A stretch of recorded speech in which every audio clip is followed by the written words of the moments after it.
instead of in flesh and blood. But the problems for the drivers are pretty much the same as for the jockeys, to bring the car and themselves home safely, and they hope first. What an interesting lineup we have this year. Very varied. We have 9 former champions in the field. We have 6 rookies. We have 5 grandfathers driving today, including Dick Simon, who is the oldest man ever to drive here. He's 53. We have 2 father and son combinations, the Unsers and the Andrettis. And we have a man from Colombia, South America, Roberto Guerrero, who just might win this race today. With all that, the focus this week, and this month really, has been on one man. From Nazareth, Pennsylvania, Mario Andretti. He won the pole position 20 years after he won that position for the first time. He's 47. Remember 1969? This was Mario winning and earning a kiss from the owner, Andy Granatelli. Let's go to one of our pit reporters now in the garage area, Jack Arute with Mario. Well, Jim, some things have changed. Of course, no longer is Mario Andretti driving for Andy Granatelli, but one thing hasn't. Since then, you haven't won an Indianapolis 500. What are your thoughts right now, Mario? Do you have the ability, the capabilities to score your second victory today? I think we do. I think the team has definitely got everything that's needed to be able to get the job done. I think that the Chevy engine is capable of going. I'm ready to go. Lady Luck's smiling us a little bit, and maybe we'll have a good day. Momentum. It seems to be going your way all month long. You sat on the pole. You won the pit crew contest. You guys are really pumped up. Well, this is like I said, that's testimony of the team really being ready for the job. And I think during the whole month we worked very hard. Others have as well. But as I said, we never sat back and just became complacent because we were going well. It just well, we worked hard, and we worked hard every minute of the way. And from a preparation standpoint, I think we couldn't have done any more. We're ready to go, and I hope it's enough. Well, who knows? It may very well be enough to put him in victory lane for the second time in his career. Jim? Okay, Gasoline Alley doesn't look like it used to. It used to be the old wooden garages. Now it's a concrete village and much more international, more sophisticated encampments for most of the drivers. Right now, another of our pit reporters, Al Troutwig, is standing by there. Jim, as you can see, Paul Newman, one of the supporters of the Mario Andretti Newman Haas team, is making his way through the crowd, a large crowd, as a matter of fact, in this mobile home encampment. You see the monetary commitment on the part of Carl Haas and Paul Newman and the people who support the Newman Haas racing team is more than cars and nuts and bolts. It's $500,000 for a mobile home like this, for people to come around and mill about and talk about the race ahead. As you can see from this vantage point, the race is a catered affair. Inside, these buses are rather special, as we'll see.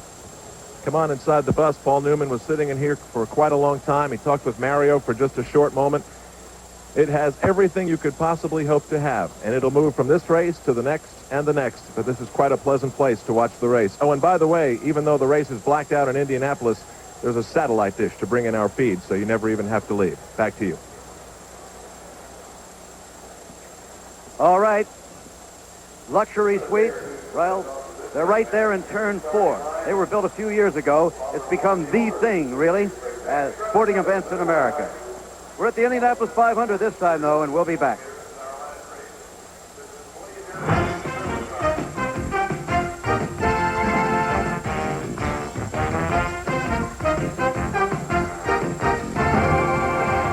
Afternoon right now, Jerry.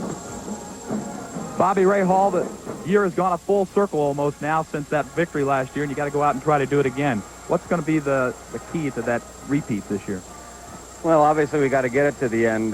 Reliability first off, but I think the big thing is just, let the race sort itself out. Don't get into any trouble and just drive our own race, see where we end up, and hopefully if we have to make changes during the car or during the race on the car, that we can do that and have a really good car right at the end. Most years, Bobby, the defending champion comes back as a heavy favorite. This year, Mario Andretti has stolen the headlines a little bit. Does that bother you? No, not at all. I think we've been here a long time. There's been a lot of events leading up to the big event, or the reason really why we're here. And it's a long race. Anything can happen. So what's happened all month is just a prelude to today. And he's been running tough, but I think we can do just fine. We lost car owner Jim Truman a year ago. It's a very emotional victory. Will you be thinking about him at all when you strap into the machine today? Oh yeah, I think about him every day, and this day is no different than any other. So yeah, we always think of Jim and wished he was here with us, but he's here in spirit, definitely. Okay, your defending champion, Jim McKay, is ready to go out and try to repeat and become the first repeater since Al Unser in 1970 and 71. Now back to you.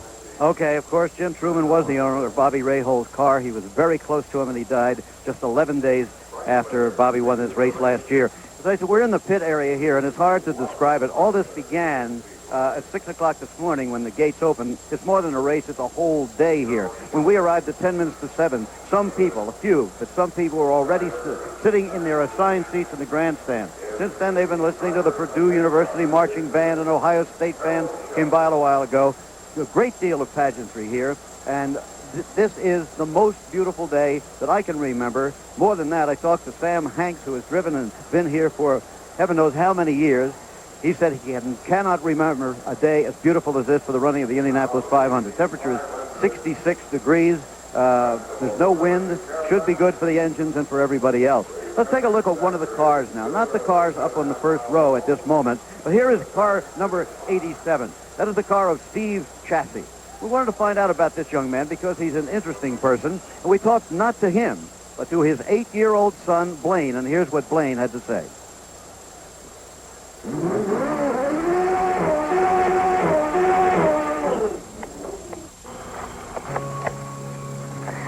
Hi, I'm Blaine Chassis. My father is Steve Chassis, and he'll be driving car number 87 today.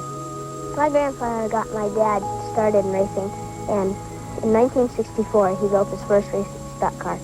Shortly after that, my dad went to Vietnam and got a medal for bravery. I'm proud of my dad because he saved 10 guys' lives. My dad's a really good-looking guy. About 9 years ago, he was a model, and this year, he's in the fashion show with me, and he's modeling a fur coat. Lydia Lockery, my dad's car owner, gave my dad a chance to run the Indy 500. I love it, I love it, I love it! She's the only woman to own a car here at the Indianapolis 500. My mom gets really nervous when my dad's starting going in the first turn.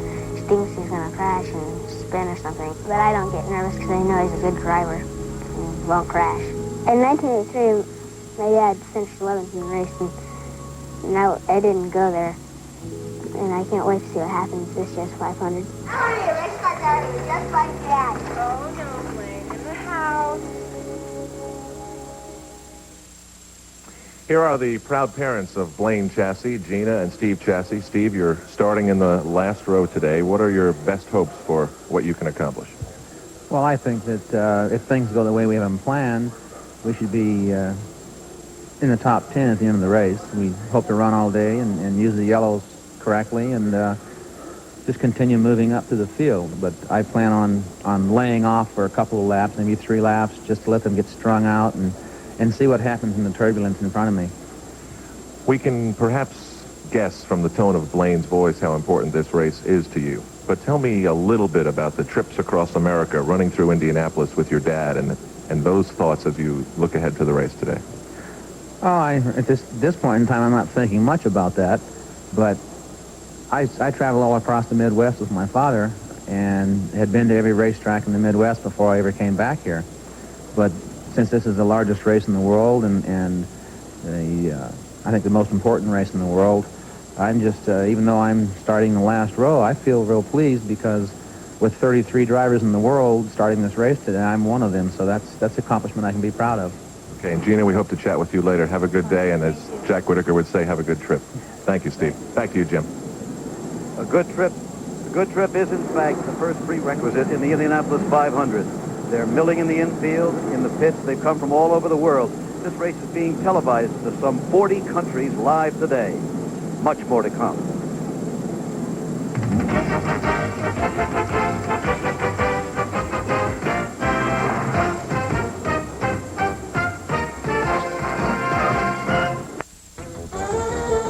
The 1975, 1980, and 1987 front rows are the only ones to be entirely comprised of former Indianapolis winners.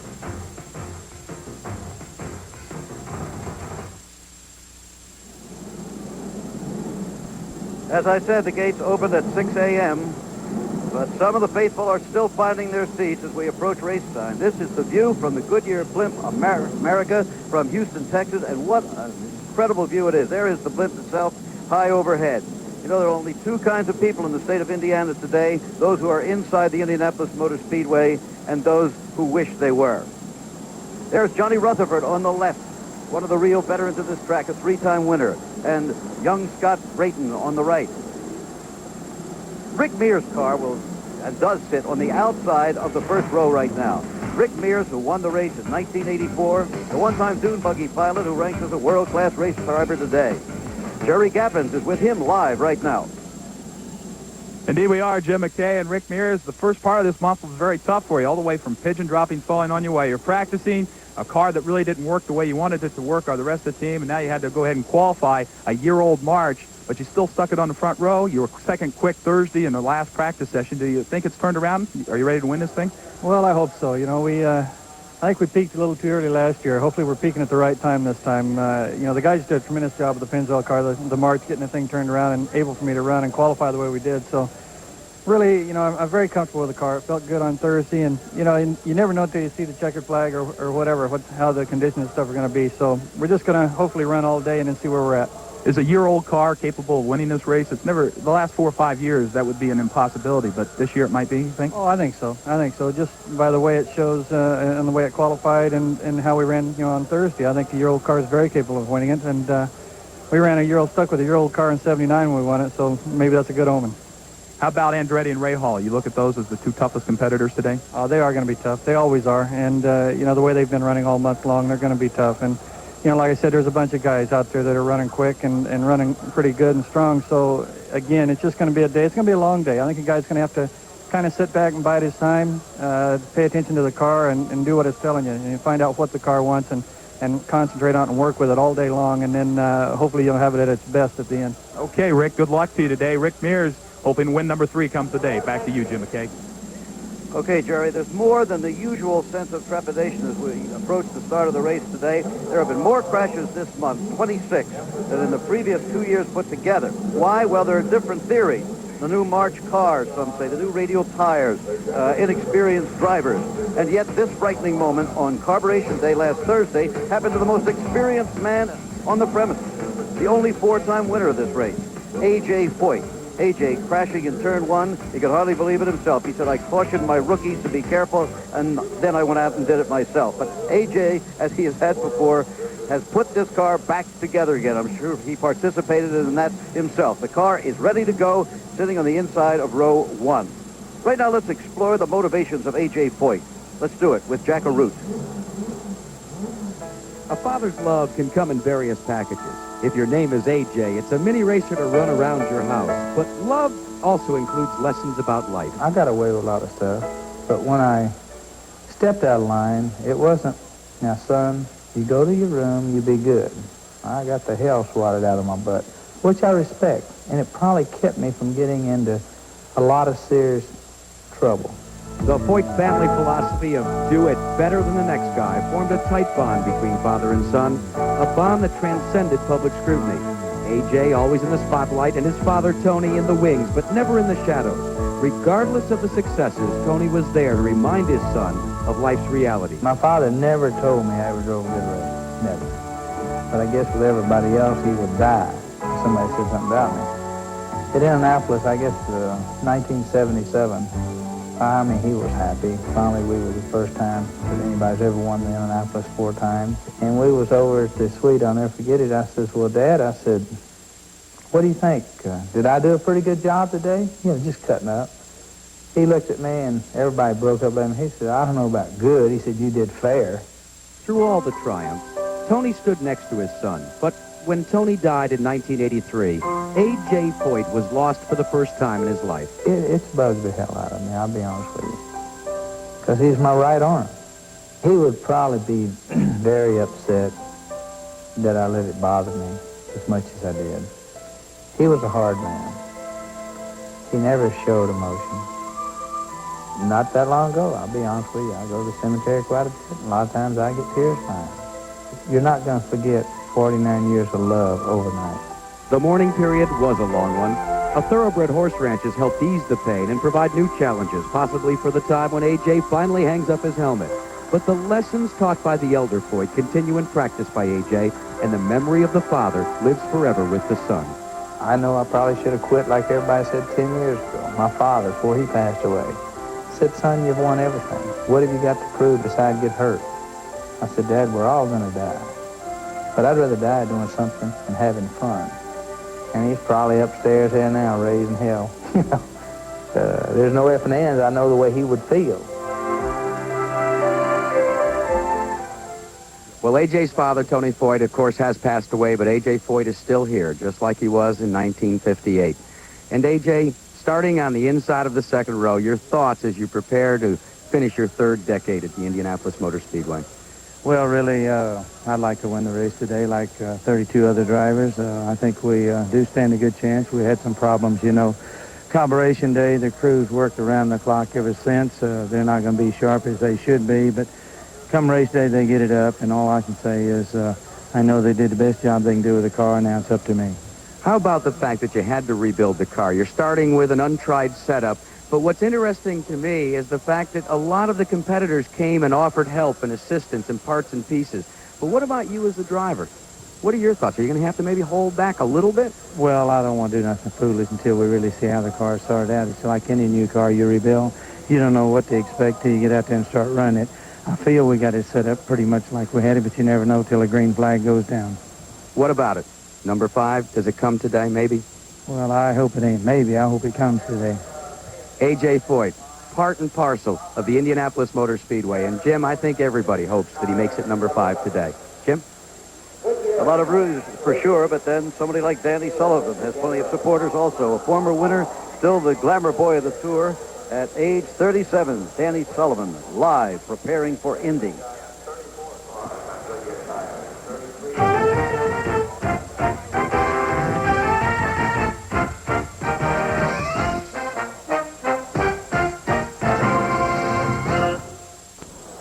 Man doesn't live by bread alone, but he does have to eat, even during the Indianapolis 500. Certain entrepreneurs have been aware of that since 1911 when the whole thing started, so the concession stands are an integral part of the scene here. Man at Indy also lives by souvenirs, and Al Troutwig is in the concession area right now. Al? Okay. Jim, as you can see, business is brisk. I'm about 50 yards from pit road. Anything, and I mean just about anything you'd like to have with the Indy 500 logo on it can be had. For example, some of my favorites, the Indianapolis 500 air freshener, that's $2. For about $200,000 less than Danny Sullivan paid for it, you can have this car. And for $68, you can have this pretty snappy-looking jacket. Bill Gentry has operated this stand for 8 years.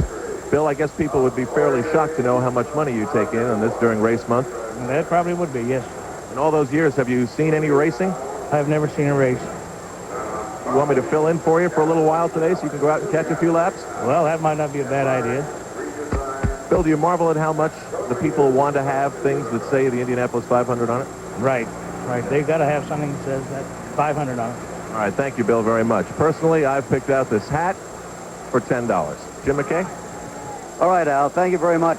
I'm standing now with Katie Guerrero, the wife of Roberto, who will be sitting in the second row, who won at Phoenix and has a very realistic chance to win this race. You know, Katie, it wasn't too many years ago, women weren't allowed anywhere near the pits here, let alone to be in flame suits and be very much a part of the operation. I realize that, and I'm glad I didn't have to go up against anyone, because I'd have been there fighting to be in next to the team, because we're really hoping to come home with a victory today. We're so looking forward to the day. Well, he's been close 3 times already. Maybe this will be the day. Tell me, where'd you meet him?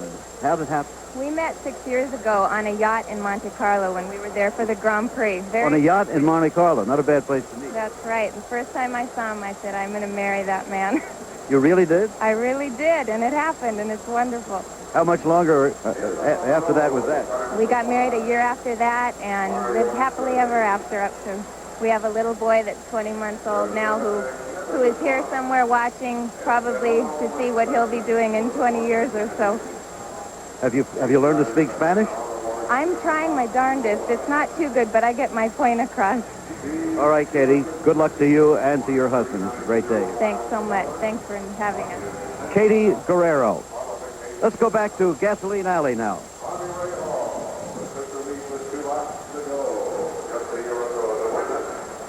There is the scene in Gasoline Alley. It's almost time for the drivers to be going down. We're waiting at this moment, in fact, for A.J. Foyt to emerge from his garage to make the walk for the 30th time. The pace accelerates at Indy now, like the jockeys moving onto the track at the Kentucky Derby, like the football players bursting from the tunnel at a Notre Dame home game. Now the drivers of Indianapolis make their ceremonial way from Gasoline Alley to the starting grid. No one has made that walk as often as A.J. Foyt. This is his 30th consecutive 500. Why don't we walk with him now? The crowd party before him like the waters of the Red Sea. You're walking with A.J. I think it's take a quick walk. You on?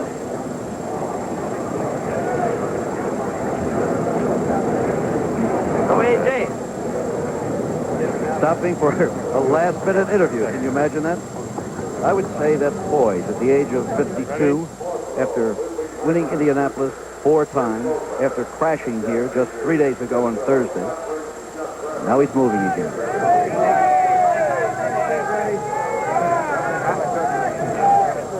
Well wishes. Pats on the back.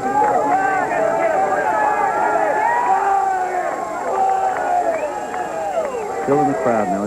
Now moving into the bulk of the crowd, out of Gasoline Alley. Under the sign that hung there for so many years. When A.J. first came, the garages were wood. The cars were high, front engine. Monsters, not like the sleek rear engine models of today. A.J. Foyt now in the pit area. Is the musical salute from the Purdue University All-American Band, the Sergeant Great forever. What more appropriate as A.J. Foyt walks into the pits than for the band to play, coincidentally, Stars and Stripes Forever.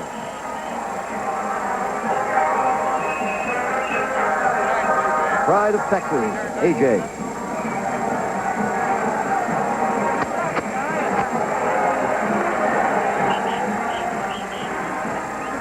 Can he make it 5?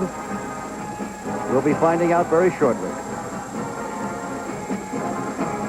And we're much closer to the start now at Indianapolis. Standing by, ready to do the play-by-play for you again this year in the ABC commentary booth, suspended hanging underneath that second deck of the grandstands that you see there. You can make out our banner. Let's go right now to my ABC Sports colleague, Jim Lampley. Okay, Jim. All right, Jim, thank you very much. And it is once again a thrill and indeed a humbling privilege for all three of us, and I think especially for me, to get to narrate this great spectacle in sports. No event as large and dramatic as the Indianapolis 500 would be without a wealth of compelling stories. As we've already told you, have the continuing biography of A.J. Foyt, Mario Andretti's bid to end 17 years of freakishly bad racing luck in Indianapolis, all the difficulties that the crews and the drivers have had in keeping these cars off the walls. And in fact, there will be many more which will emerge during the next few hours. And time now to collect the final thoughts of our 2 motor racing experts as we get ready to call the race. First, Sam Posey, who's been with us here at Indy since 1974. Sam, what's on your mind? Well, Jim, you know, I've been coming to this race for 25 years, and I've loved it, and I've studied it. And let me tell you this. Never before has there been a front row as strong as this one. Ever. Andretti, Rahal, Mears. Each has won the race, and each is today on the top of his form. And fascinatingly, each is very different. Representative of the decade, mirror of the decade for which he first won this race. I think of Mario Andretti. I think of the passion and the idealism of the 1960s, of a young Italian immigrant sailing by the Statue of Liberty, but bringing with him that fiery Italian spirit with which he still drives today. Rick Mears, who came to prominence in the 70s, the Californian in Bakersfield, playing with his motorcycles in the desert, laid back. Even today, he'd rather watch the race come to him. Bobby Rahal, the driver of the 80s, the college grad, the businessman with his briefcase and his glasses, the guy who even now, as he is racing, is planning ahead for his career after racing. I can't wait to see the start of this race. I can't either, Sam, and of course, we might expect that if all 3 of those cars, or even 2 of them, could stay in the hunt for a long time, we could have a fast race, as was the case last year. But it's a privilege now to welcome to our commentary team this man, Bobby Unser, who won the race 3 times. And Bobby, behind the front row, what about the rest of the field? Well, number one, Jim, I think the front row is going to probably take off early in the race and lead the race early on. But behind that, there's a lot of apprehension going on within the drivers. There's been a lot of wrecks this year, approximately 25 wrecks in practice, and I really think that there's a lot of concern, a lot of feeling among the drivers, some of them even possibly a little bit scared about the turbulence in the air from the cars ahead of them. The air is what we call dirty air, meaning the aerodynamics on the car don't work so well. And I think we have a lot of that. I think there's a lot of worry going on, so I think there's going to be a lot of separation in the cars between the guys that go for it in the front and the guys in the back that are trying to feel their way around a little bit. And indeed, when you see drivers like Emerson Fittipaldi and A.J. Foyt hit the wall as they did in the last practice before the race, you know that there are extreme problems, all of them related to the handling of the car. And here now with Sam Posey, a lighthearted look at a subject that has been increasingly important.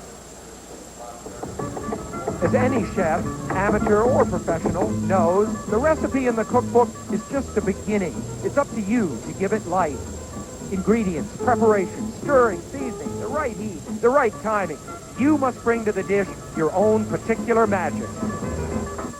Like the chef, the chief mechanic of a racing team begins with a list of basic ingredients, all of which are adjustable. For each, there is a measurement or a setting with which he begins. For example, you might start by setting the front wing angles at, say, 2 degrees. From there, it's up to the chief mechanic to blend and mix these ingredients to form a combination that suits the particular tastes of his driver. If the mixture isn't absolutely perfect, here's what you see on the racetrack. A car so unstable that, as the drivers say, it's about to bite you. During the race, we'll discuss many of these terms, but keep in mind that everything interacts with everything else. If you soften a sway bar, you may need to stiffen the spring. A pinch more wing angle may call for a dash more shock absorber. Of course, only the driver can really tell if his car is handling right or not. And of course, as we know from the crashes, many of them are not. And amid all this uncertainty, can you have any instinct as to who might win the race? Well, it has to be somebody from that front row, and I'm picking Mario Andretti. He's overdue. You know, you think part owner of his team is Paul Newman, and Paul finally won an Oscar that I think he's deserved for a long time, and maybe that's an omen. Mario would hate to hear me talking this way because he is very superstitious. Doesn't like his crew to predict success for him, and in fact won't let them even buy champagne. But I'd like to say one other thing. Today may be notable for the first appearance at Indy of a young man named Davy Jones, a protege for A.J. Foyt, and I'd like to mention his name now. All right, so you think Davy Jones may make a splash. What about your outlook, Bobby? I think the most foolish thing in the world is to predict a winner at the Indianapolis 500. I think it's that way more so this year than any year we've had. Heat has been playing such a big factor. The radial tires have been playing such a big factor this month. There's been so many variables. Rookies, car problems with the 87 marches, so many problems, you can't pick a winner. All right, so that is the outlook of our racing experts, and now let's go back to Jim McKay for some of the most compelling pageantry in American sport. All right, Jim. The moment really does grow closer now. You know, sometimes we forget in the excitement of the approaching race that this is a national holiday weekend that should engender remembrance principles, but also pride and hope for the future. And it's time now for our national anthem. It will be sung this year by Sandy Patty. From Anderson, Indiana, whose rendition of the national anthem at the Statue of Liberty dedication will long be remembered. Today, she joins the Purdue University All-American Band as we hear our national anthem. Oh, say, can you see by the dawn's early light what so proudly we hailed at the twilight's last gleaming, whose broad stripes and bright stars through the perilous fight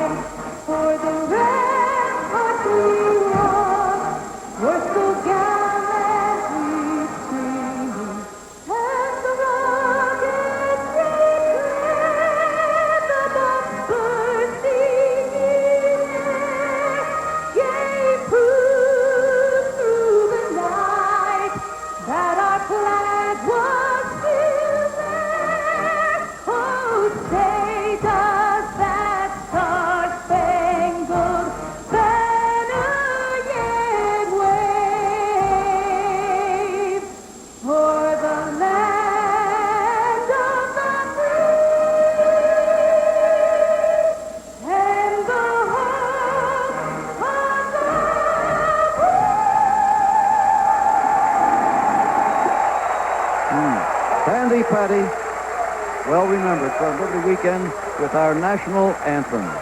Just about 15 minutes now until the race begins. The tension really beginning to grow in the pit area here where we are. And of course, it has to be in the grandstands, in the infield, and particularly in the minds and the hearts of the 33 men who will race for the championship of the Indianapolis 500. There are the cars on the starting grid.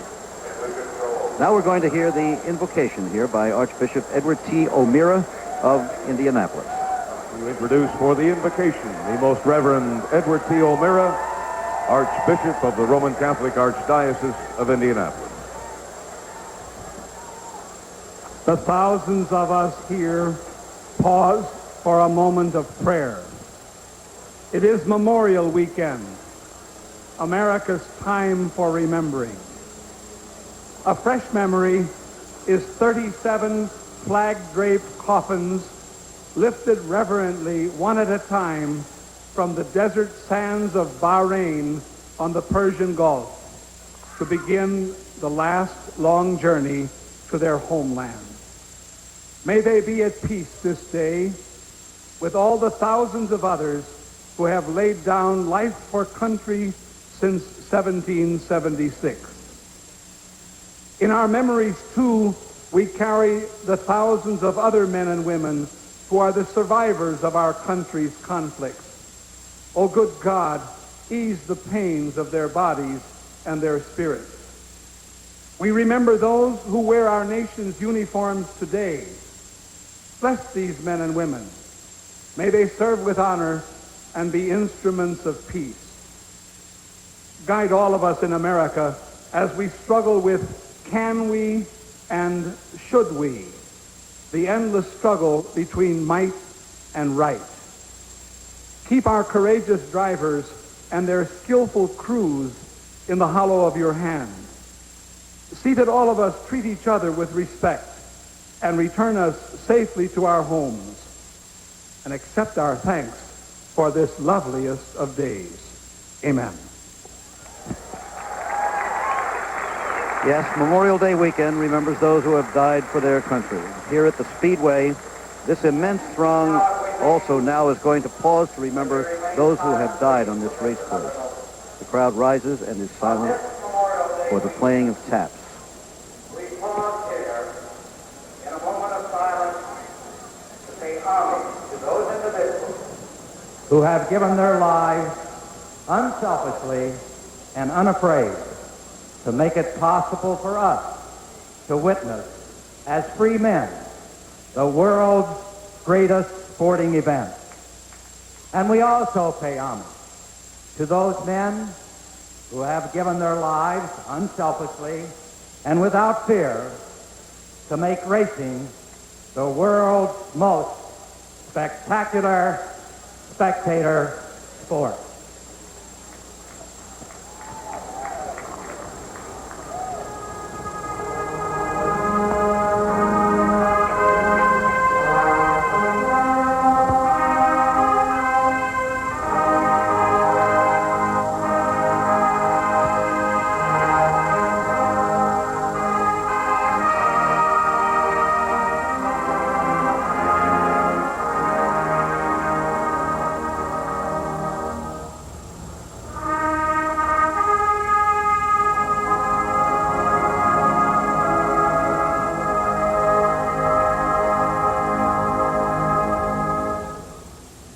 Ladies and gentlemen, it is my great pleasure to introduce to you Mr. Jim Neighbors, singing the traditional Back Home Again in Indiana.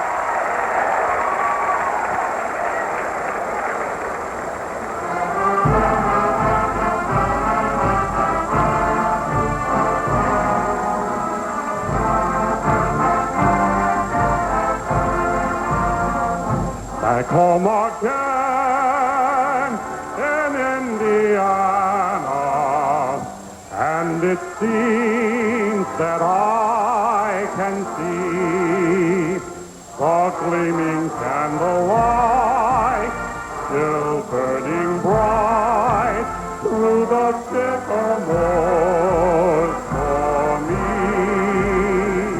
The new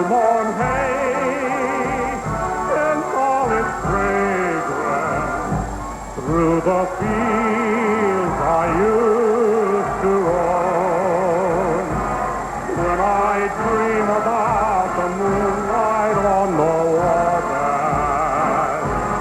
How I long for my Indiana home.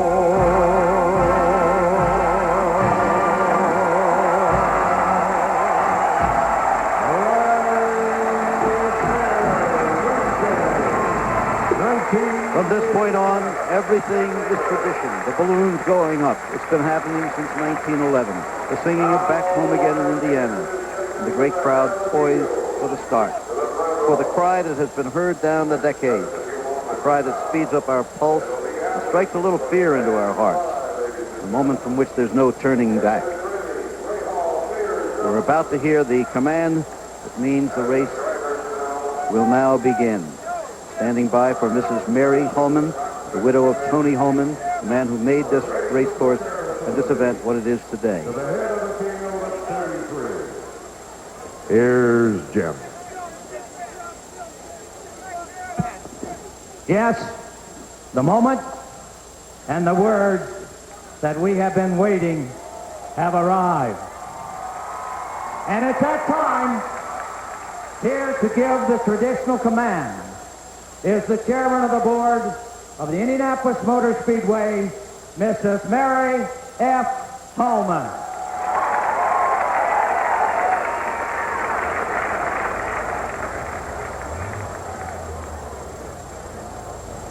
Gentlemen, start your engines. And there they are. 33 engines being started, we hope all successfully, but for a better view and for the commentary of this race, let's go up top again to the booth and Jim Lampley. Thank you once again, Jim McKay. And now the brief process of getting these engines started and getting the cars ready to roll. Mario Andretti's car there, apparently starting up well. Same with Ray Hall. No immediate problem for him. Rick Mears in the front row, looking very calm. That car is also apparently started. Just behind them, in the second row, A.J. Foyt on the inside. So much of the attention centered on him, as is always the case as he races for the 30th time.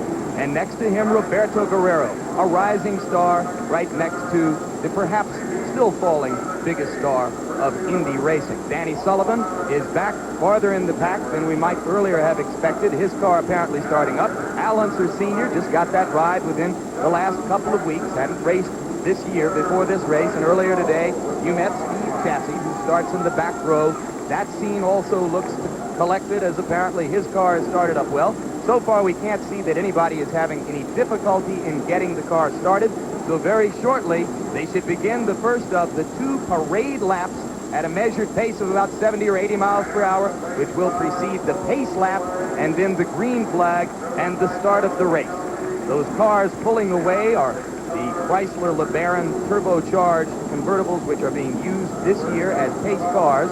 There will be a number of them on the track during the parade laps, and then all but one will move off of the track, and one car will pace the pace lap at more than 100 miles per hour as they go toward the green flag. Of all the many awards that make up the seven-figure prize here at the Indianapolis 500, the first will be the Matchlight Charcoal Award, which is given to the racer who leads after 10 laps. That's the Fast Start Award, $25,000, and we'll highlight it for you at the 10-lap mark. And now the 33 cars begin to pull away from the grid. And as they go on this first of the two parade laps, let's now take an opportunity on tape to take a complete look at all 33 drivers who are in the field today. The field features 9 former champions, the most ever. At 47, 32 years after coming to this country from Italy, Mario Andretti sits on the pole for the first time in 2 decades. His Lola Chevrolet, clearly the fastest car in the field. Next to Mario, Bobby Rahal puts aside his golf clubs for the day and tries to become the first back-to-back winner here since Al Unser Sr. in 1971. Rick Mears got married last November. That was no upset, but the appearance of his year-old March Chevy on the front row was a qualifying surprise. He tries to become the 8th three-time winner. The only 4-time champion has yet to go out to pasture with his racehorses, but A.J. Foyt's practice crash appears to have dimmed his chances of moving up from the inside of row 2. Katie Guerrero is a favorite of Wife Watches in the Garage. Today, her husband Roberto starts 5th as one of the favorites to win the race. 53-year-old Dick Simon, driver, owner, teacher of younger drivers, oldest man in the race, he's never made the top 10.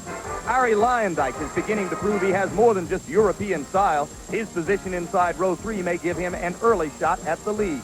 It's been 6 years since Johnny Rutherford has flown as high at the start as he will today. The 3-time champ is in the center of row 3.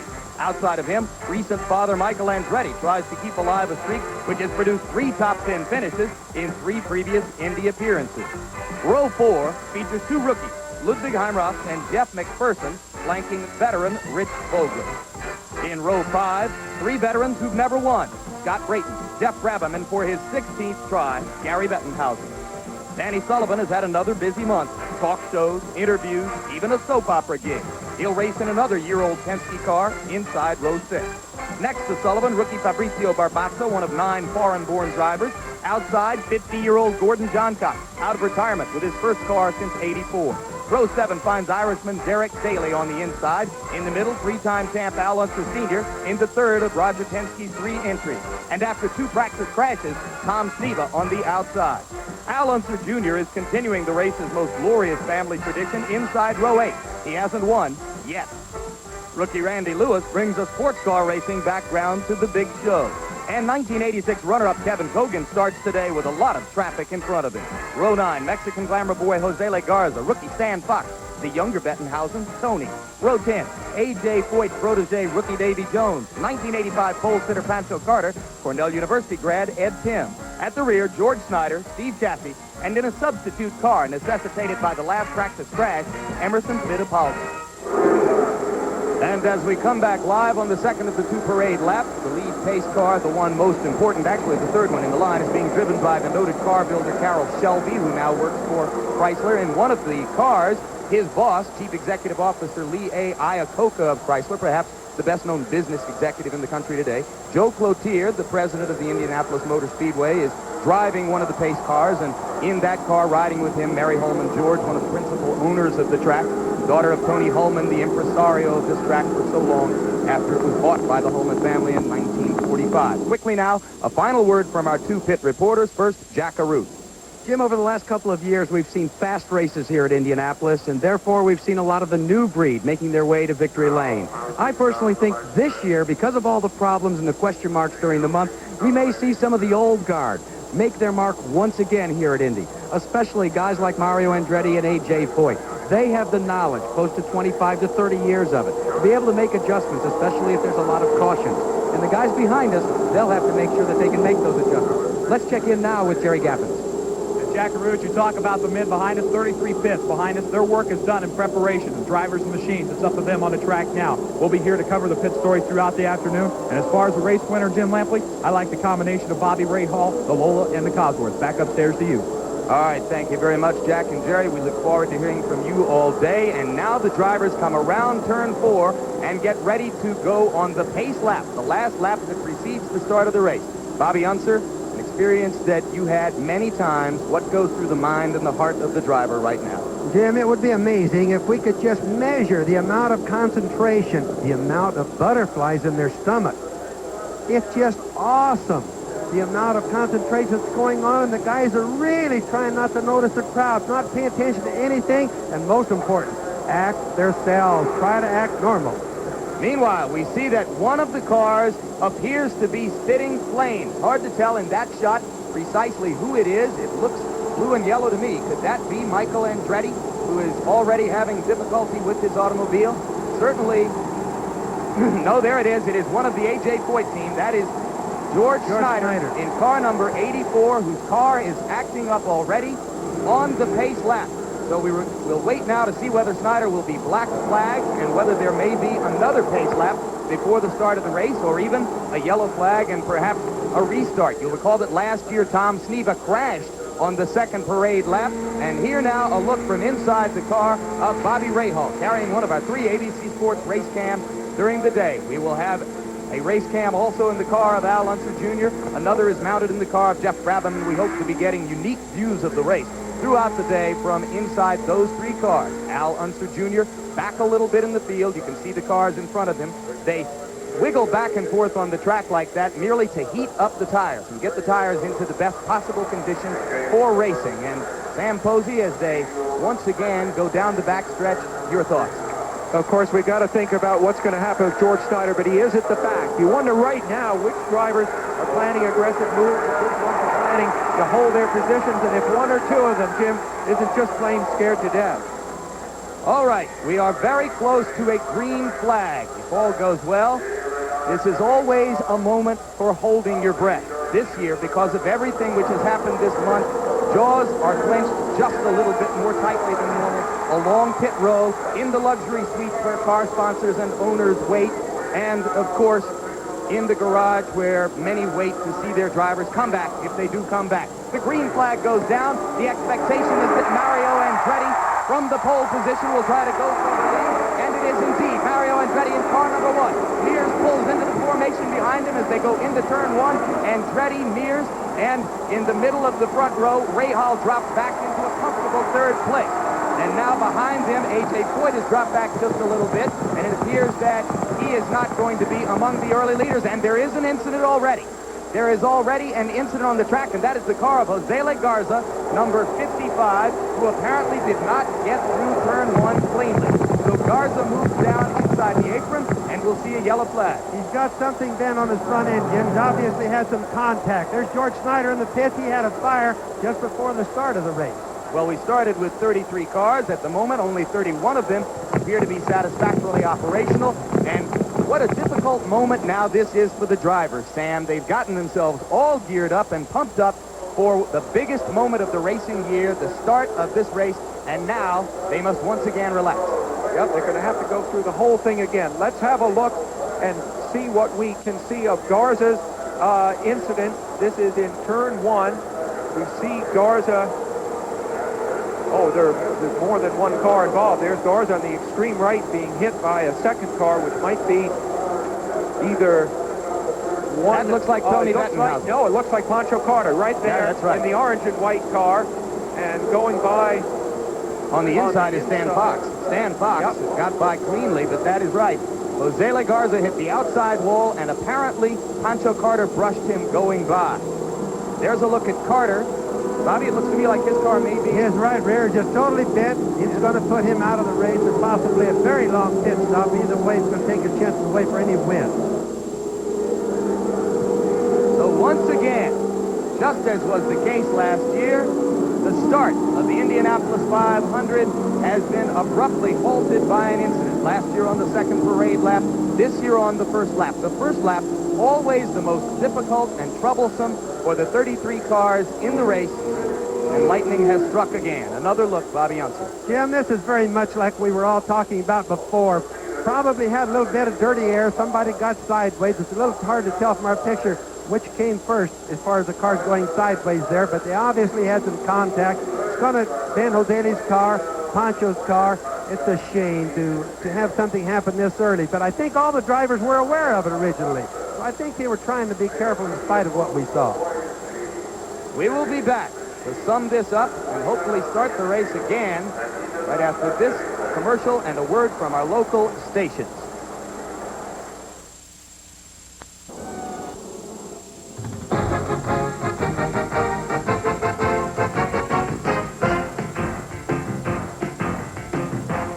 The Indianapolis 500 is being brought to you by Chevy, the heartbeat of America, today's Chevrolet. By Miller High Life, Miller made the American way. And by Goodyear Tire and Rubber Company. No matter how far you go, Goodyear takes you home.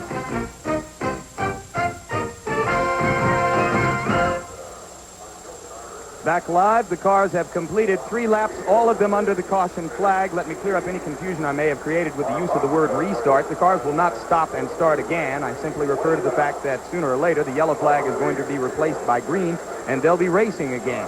One more look now at the first lap incident involving Garza and Carter, this time from a different angle. Sam? Jim, the interesting thing is Garza, who got out of shape, was the car that we used in the handling example just before the race started as a guy who's been having trouble all month. The fortunate thing is that it happened so deep in the pack. Garza was on the inside of row 9, and you see, really, there are only a handful of cars behind him. Had the same thing occurred at the front of the grid, there would have been a major pileup, and there's no reason to think this was very lucky what happened here, that nobody hit more substantially than they did. Garza has always been a story here. He first raced here at age 19, 7 years ago, and this is a moment of extreme disappointment for him, as Jack Arute, I'm sure, will tell us. Well, Jim Lampley, you're going to be able to see it right on Jose Le Garza's face. He would not come and speak to us. He was a little bit shaken up. Now, the damage to the car is quite extensive. The upper control arms are being exchanged right now. They've been bent. You can see the side pod has been torn away. They're making hasty repairs there. It's a costly accident for Jose Le Garza. Kind of ironic that he got into it with his teammate, Pancho Carter. Let's go back to Jim. Interesting indeed that he got into it with Carter, both of them sponsored or partially sponsored by a labor union. Bobby, you had a working relationship for a year with Jose Le Garza. What about this? Well, it's sad. He's had an awful lot of luck at the Indianapolis Motor Speedway, but as I was watching the car, I think where his problem came from, he was really close to a lot of traffic, and I think he got in bad, dirty air and just jerked his car loose. I don't think he thought that was going to happen, but it's the very thing that we were worried about in the very beginning. Meanwhile, the leader on the track under the yellow flag is Mario Andretti, with Rick Mears in second place behind him and Ray Hall in third place behind him. And now, as we have the yellow flag, a quick opportunity to familiarize us with what we will see on our race cams inside the cockpit of the car. Sam Posey with Mario Andretti's cockpit. No, we're going to do that a little later. We will abort that particular feature piece right now, because we are told that as Mario Andretti comes out of turn 4 now, we're going to get a green flag. And you'll hear the cheer go up in the massive grandstands that flank the front straightaway as Andretti takes the green and goes back to racing. Again, it is Mears right behind him with Ray Hall in a comfortable third place, and already Mario has opened up a little space. Jim, Mario is the hottest driver on the track right now. He jumped that start, you know, before the first green flag. He actually had his foot in the throttle before the flag was waved. He's got a Chevrolet engine that has a little more power, probably, than the Cosworth engine that Ray Hall now in third place has, and he's using it to fullest advantage. And Bobby, everybody knows that the Chevrolet engine is fast and powerful. Questions center on whether it will go 500 miles. That's always been a question since they built that engine, which has only been 2 years, and that's a big problem. But Mario's, ironically, has been very reliable, whereas the Penske Chevrolets have not been so reliable, as well as the Patrick Chevrolet. But right now, Mario's out in front, running in clean air. Clean air is what's very important. Rick has pulled back just a little bit, trying to stay out of that turbulent air right behind Mario. Indeed, all through the month, Andretti's car has clearly been the fastest in clean air. Many of the teams take heart in saying that he doesn't run nearly as fast in traffic, incidentally. George Snyder, we are told, is out of the race. His car will go to the garage. Well, a car's ability to run well in dirty air, in traffic conditions, that's what cost Rick Mears the race probably last year. And his car just wouldn't handle well close to other cars. Andretti's, though, we don't know yet. That's an unknown, because he's never raced on a super speedway before, right now, with this car. But you notice the big gaps between the front runners. That's because, I mean, they might want to be closer together, but they just can't get that clear air that Bobby talked about. They need a couple or 3 car lengths at least between them in order to be able to operate. Mears, and now Ray Hall. And look at the 4th place car. Car number 4 belonging to Roberto Guerrero. If you're unfamiliar with this form of racing, you can recognize it right away. It is spectacularly well painted. It's an odd fact, Bobby, that if a car looks fast, often it feels fast. Isn't that the truth, though? Sometimes the cars that look fast just go fast. But in this particular case, we have a young driver that really honestly is fast. He's in a hot spell of his racing career right now. And you know what? Interestingly, Roberto told me, somebody's slowing down. It looks like Randy Lewis. Randy Lewis slowing down, 41 years old. He's a rookie, Randy Lewis, but probably without much chance in this race. An older man, very happy, I think, just to be in it. The kind of guy that really ought to be in East Hampton this weekend with his deck shoes on, I think, frankly. Maybe he can go there from here. A quick word, though, about Roberto Guerrero and that brightly colored car as you see Mario leading this race, is that Roberto told me that people tend to get out of the way for him. They see him more clearly in the mirror in that car. So it's not just that we like the way it looks. It might be a subtle advantage, especially when coming up through the back markers in the race. Well, I'll tell you, he's great for the announcer, too. It's the easiest car to spot in the race. Mario Andretti ran the 7th lap at a time of 44.2 seconds. That translates to 2:03.62, and for this time of the race, that's pretty fast. Remember what we said, Jim, if the weather's cool, and we darn sure have cool weather right now, the race will be fast. The cars will stick to the track better. We were all worried about having too much heat. We don't have it. It means that it should and will be a fast race today. Of course, don't be misled by the qualifying speed of more than 215 miles per hour. The cars are set up to run 4 laps on qualifying day, and when you set them up to run 200 laps, that is a different proposition entirely. You're going to give up about 10 miles per hour or more. Again, you were following Guerrero there as he chases Rahal and Mears, and there in 4th place, or 5th place, I should say, is 53-year-old Dick Simon with his best start ever in the race. And now, after 10 laps, Mario Andretti is the leader. So Matchlight Charcoal is proud to present the $25,000 Fast Light Award to Mario for being the leader after 10 laps. Jim, Mario's pulled out to a good 3-second advantage right now, which really puts him in a controlling situation. Clean air. He hasn't started lapping cars yet. He's in a good position right now. We're told that Randy Lewis's car has been black flagged, so that's why it went into the pits. His crew will now attempt to repair it and get it into working shape so that it can be allowed back onto the track to race. But early in the race, about a 20th of the way through the 71st running of the Indianapolis 500, the leader is the favorite and the pole sitter, Mario Andretti.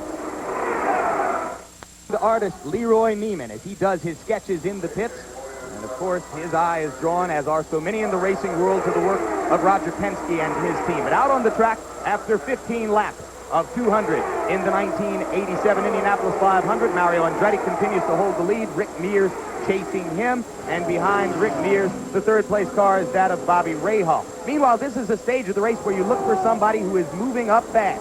And today, there is an eye-catching car coming up very rapidly in the field after starting back in the pack, now all the way up to 12th place, Danny Sullivan. Sam Posey, I think it's impossible for Danny to ever be really overlooked. His public figure role transcends the sport now, but he may have been overlooked competitively here. That's true, because the perception is that Danny is not as good on the ovals as his teammate Rick Mears, and he is overshadowed here. But listen to this statistic. His winning percentage in 500-mile races is 20%, and that is higher than of any other active driver. A.J. Foyt is 2nd. So really, we are looking at somebody that we may be going to hear a lot from.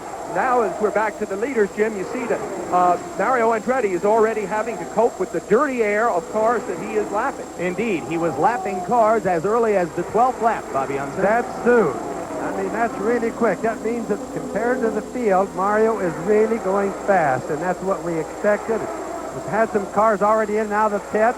Well, there he goes to the inside, past your brother, Al Unser, and he gets past Al pretty easily, and now moves up on the car just ahead of him. That has to mean that Al's having problems. Mario's lapping a car that should be going a lot faster than that. A little too early. Well, you saw the 12 leaders there, and we ran through them quickly via a graphic. And as the race goes on, we'll continue to update you on the full leadership field. Now, here goes Mario once again, I believe, past the car of Davy Jones. Yes, that promising rookie. But now let's go. Here's a car slowing down. It might be McPherson. I think it's Jeff McPherson, one of the rookies in the race.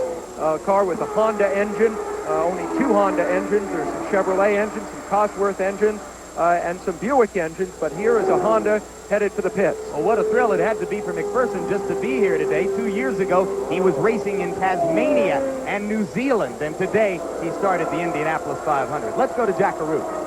2 guys that you reported on that have been in and out of the pits. One, of course, was Emerson Fittipaldi in car 20. He pitted very early on lap 13. He said he had a problem. He couldn't drive the car. It was so very, very loose. They took on fuel and treated it like a normal stop. A normal stop is not going on behind me. They've got a transmission on Randy Lewis's car that's tooled by A.J. Watson that will not stay in any gear. So obviously they can't go any further. Let's go back to the tower. Thank you very much, Jack.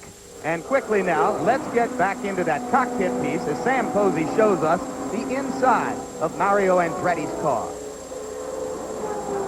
Here is a look at the cockpit of Mario Andretti's Lola. You see the instruments, and below them, the narrow space for Mario's legs. 200 miles an hour is roughly 300 feet per second. At that speed, Mario's look at these instruments will be nothing more than a quick glance, so each is positioned for maximum readability. Here's the turbo boost gauge. If all is well, it will read about 47 inches when Mario is running wide open on the straight. The tachometer. With race day gearing, the plan is to turn the engine, which is one of the new Chevys, 11,100 RPM. This gauge has two needles. The red one shows oil pressure and the white oil temperature. Both are warning signs for engine failure. The top of the screen, a light that tells Mario his fuel's running out. This light, big, to really get your attention, comes on if the engine's about to blow. The water temperature gauge, upside down so that if the temperature rises, it will catch Mario's eye. For emergency only, the fire extinguisher. On the left side of the cockpit, a knob which adjusts the front sway bar and a lever which adjusts the rear. Another knob, it adjusts the turbo boost. And over on the right, the gear shift. 5 speeds, but once you're on the track, you use 5th gear only and don't shift. So that's it. Gauges, lights, and levers, the vital link between Mario and his car. And right now, what Mario is attempting to do is to destroy whatever link might have existed between him and the rest of the leaders at this early stage of the race. Mario is fulfilling the prophecy of many here this month, that he would have a chance to perhaps run away. Now, we'll take a look with Sam Posey at the interval between Andretti and the car chasing him, which is that of Rick Mears, which is the yellow car we see coming off of turn 4 in the middle of that pack. And there is Mears, and there is the interval. Actually, it's a little longer. You clocked on Unser because Mears is the yep. second yellow car. Yep, really right. closer to 13 seconds. Or more, even. That's extraordinary at this early stage of the race. Mario is fulfilling, as you said, Jim, really much more even than expected of the promise of his speed. Meanwhile, Kevin Kogan, last year's runner-up, is in for an early pit stop. None of the leaders have pitted. A normal sequence would have them coming in about 11 laps at about the 32-lap mark. Bobby? Mario is just literally running off with it right now. It means one thing important. He's getting through the traffic. He's working in the dirty air or the disturbed air a lot better than Rick Mears is or Bobby Rahal. That might be an indication of how things are going to look for a while. Well, in fact, Rahal has dropped back. As you can see, the distinctive car of Guerrero is the one which has now moved past Rahal and into third place. And you talk about working in traffic. When Roberto Guerrero started 22nd and last at Phoenix last month and came all the way through the field to win, his big edge was that the car was much faster in traffic than his competition. Guerrero is just plain fast, though. Only Mears, Rahal, and Al Unser have ever driven a lap faster anywhere than Roberto's 2:18 at Michigan last year. And in the Indy 500 last year, I think this is a really interesting point. He was faster on this track than Rahal. You see Gordon Johncock in the pit. He was faster on this track than Rahal, but he spent more time in the pit. Johncock, 50 years old, coming back after a 2-year layoff after his announced retirement here 2 years ago. And this doesn't look like a good day for him so far, Bobby. Well, it's an early pit stop. It's 23 laps in. That's too much. It might be an indication, though, Jim, that the Buicks are not doing so well on fuel mileage. We'll have to watch that. All right, let's quickly go down to the pits again, this time to the Andretti pit. We're with car owner Carl Haas. And Carl, Mario's been fast all month, and he's out there really with a big lead. Is he saying anything on the radio about the car? Well, no, everything. We're still too early in the race to say anything. We'll have to see up at first. How many more laps till you'll come into pit? I'm on the radio with him right now. I really can't talk to you. Okay, Carl Haas busy with his driver, Mario Andretti, right now. They say they'll try to pit. We just asked him if the first yellow comes out, but they'll have to do it pretty quick. Maybe Bobby Unser can give us an idea if they go green from here on out when we're going to look for those stops. Back upstairs to Jim Lampley. Incidentally, that was a good job, Jerry. Carl Haas isn't an easy man to deal with on a normal day, and this is by no means a normal day. Jim, they'll all start coming in at about 1 to 2 laps. Most of them 1 lap, some of them 2 laps. So we're going to see pits, and we're going to see a lot of strategy change right now. Now, you say 1 to 2 laps. That would be on the 25th or 26th lap. Couldn't they conceivably go several laps farther with the fuel in the tank? They can't gamble on it this early in the race. It's 2.5 miles around this track. It's really 3 miles if you consider when you have to come in the pits at the north end of the track. so they must be a little bit conservative early and see how their mileage goes, and they'll change their game plans as they go on into the race at the present. Well, as you get ready for those pit stops, Sam Posey, and we look at A.J. Foyt in for an early pit stop. Of course, his teammate George Snyder is already out of the race. A.J.'s car, we were told briefly, was smoking on one of the parade laps, but then later that report was rescinded, and so we never said anything about it to you, but A.J. came in a little bit early. Well, yeah, but if anybody was going to pit early, it would be A.J. because he didn't know whether his car was going to feel right underneath him or not. Probably it didn't, so he took the opportunity to get it reset as fast as he could. They did do a little mechanical work on that car to try to improve the handling during that stop. Sam, all the pit stops then, like with Foyt, were normal. They're all starting to plan from 25 to 27 laps, and that's when we're going to see whether the Buicks, the Chevrolets, or the Cosworths have more fuel. We'll start figuring that out pretty quick. Now there is second place as Guerrero has gone past Mears. That is occasioned by the fact that Mears is going to come into the pit. So now let's watch what is regarded by many as the standard in the industry, a Roger Penske pit stop with Rick Mears' car. Notice how bumpy that pit lane is. They come down at over 100 miles an hour at first, duck in here, and then you must stop exactly on the correct mark, which Mears does. Many people say that the first pit stop of the race is one of the most disorienting experiences in the race, Bobby. You've been going as fast as you can. Let's go down to Jackaroo.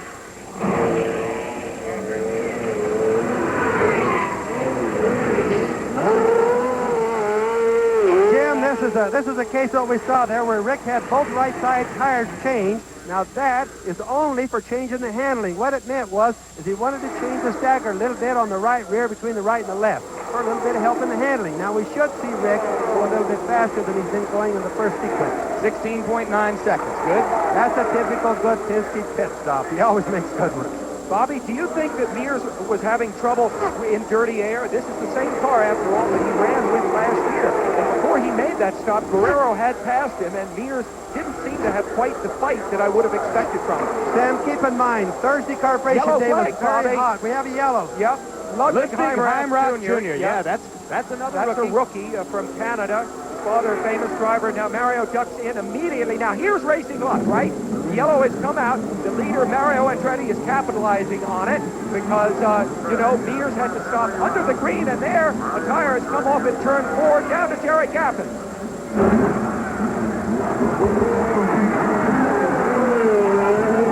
There you see the tire. Not here from Jerry Gaffin. All right, now that thing obviously very quickly got to that and it rolled it out of the way, so there's not going to be any risk as Mario Andretti comes back out of the pit, benefiting Jim Lampley immensely from what just happened. Absolutely correct, Sam Posey. I believe that Mario was already committed to the pit stop before the yellow flag came out. So that's precisely the kind of luck that his supporters would say he hasn't had for the past 17 years. Jim, that's racer's luck. Just plain racer's luck. He really threw the dice good that time, I promise. And there's Danny Sullivan now into the pit. Sullivan, who's been making a big early run in the race and has moved all the way up for the moment to third place. That will change as they reshuffle out of the pit. But we have an exciting early sequence in the Indianapolis 500, and we have the beginnings of a Mario Andretti-centered drama. We'll be back to stay with it right after this. You know, I always wondered, why does Miller High Life come in a clear bottle? Boy, did I ever find out. It shows the quality and the purity in our beer. It's a natural process. No shortcuts. We don't cut corners. One reason for the clear bottle was to show purity, but there was another one, too. That's dark roasted barley malt. I found out that roasted malt makes Miller darker. You really can see the difference. It makes a lot of sense. When you make a beer that looks dark and rich, you put it in a clear bottle, so everyone can see it. Now, in my book, that's the American way. In 1980, Johnny Rutherford won the Indianapolis 500 from the pole position, and Tom Sneva finished second, starting from the 33rd position. This is the only time the first and last place starters in an Indianapolis field finished first and second.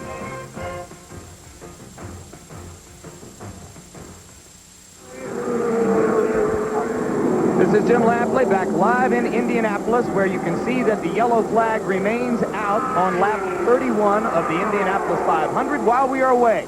This moment of trouble in Michael Andretti's pit.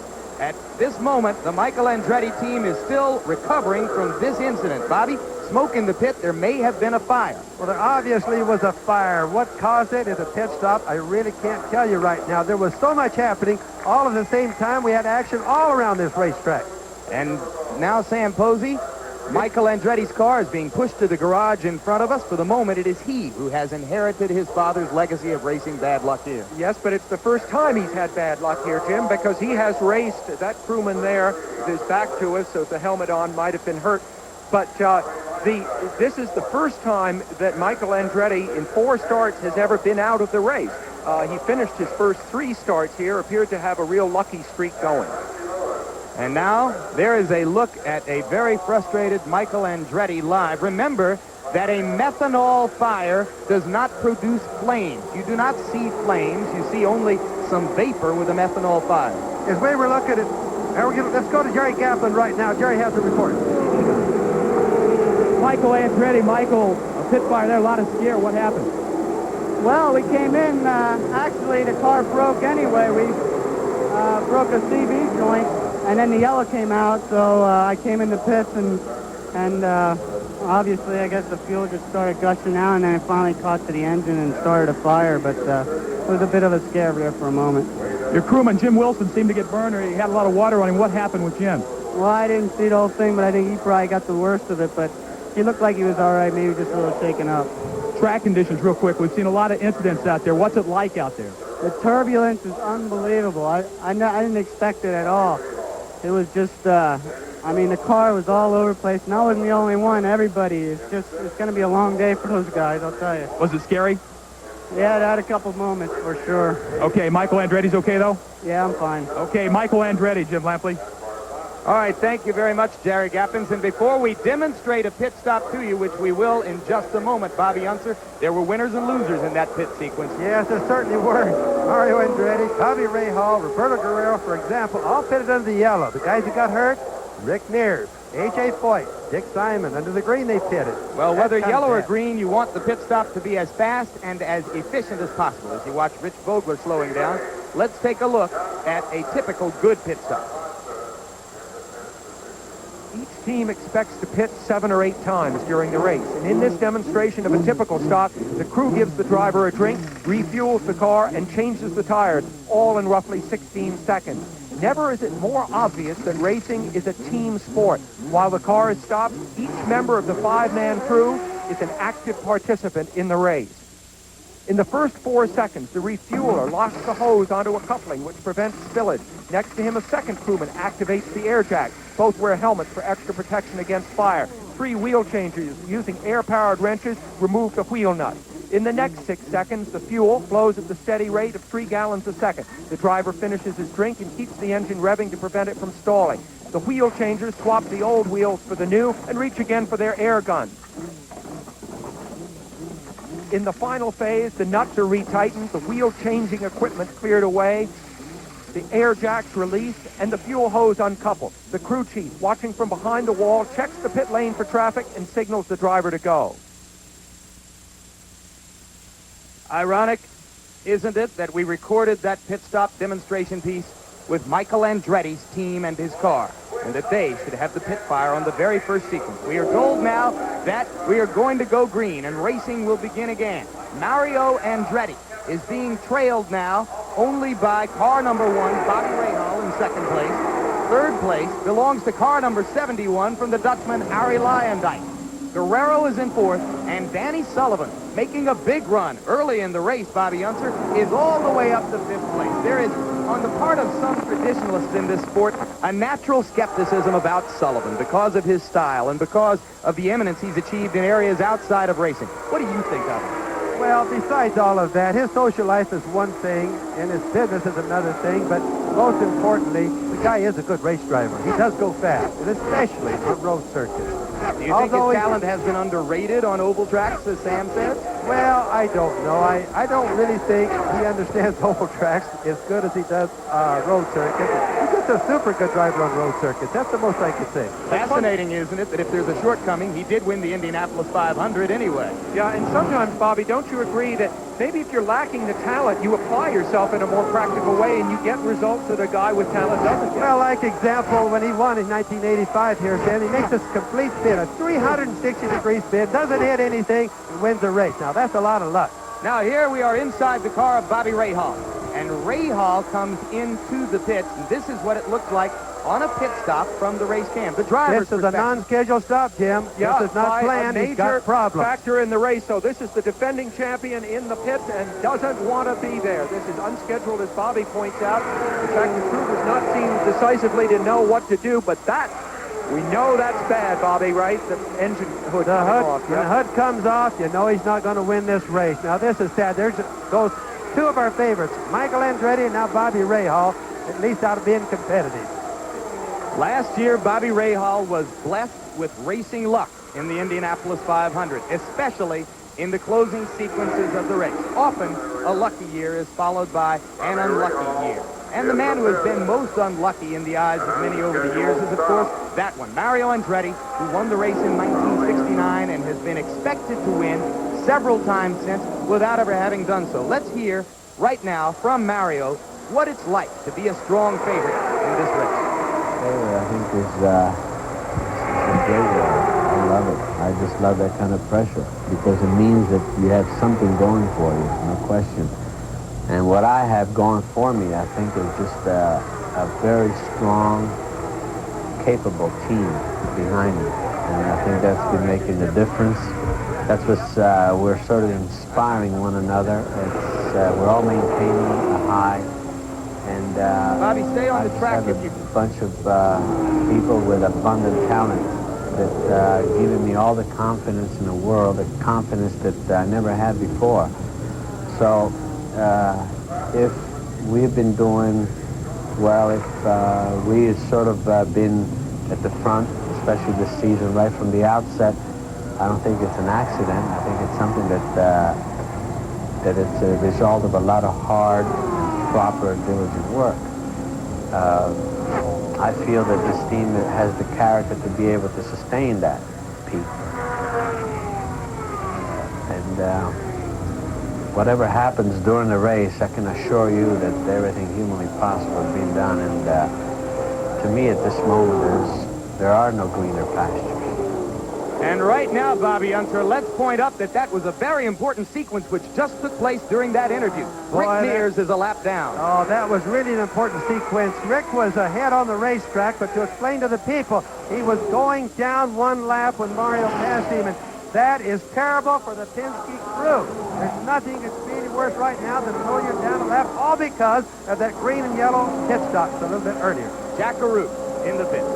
Well, Jim, you alluded to the fact that Bobby Rahal was having problems. These are the toughest problems to diagnose because the crew isn't sure what the problem is.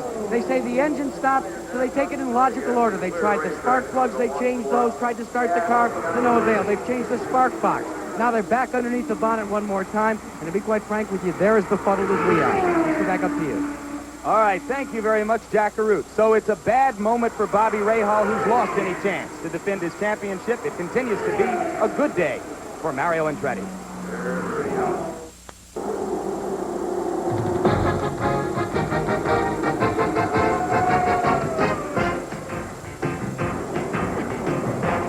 The Indianapolis 500 is being brought to you by AC Delco. Stay ahead of trouble with AC Delco parts. By Miller High Life. Miller, made the American way since 1855.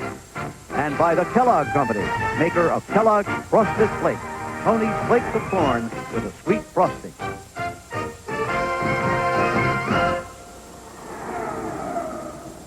The flag was out, apparently because of a can on the track, beer or soda, take your pick.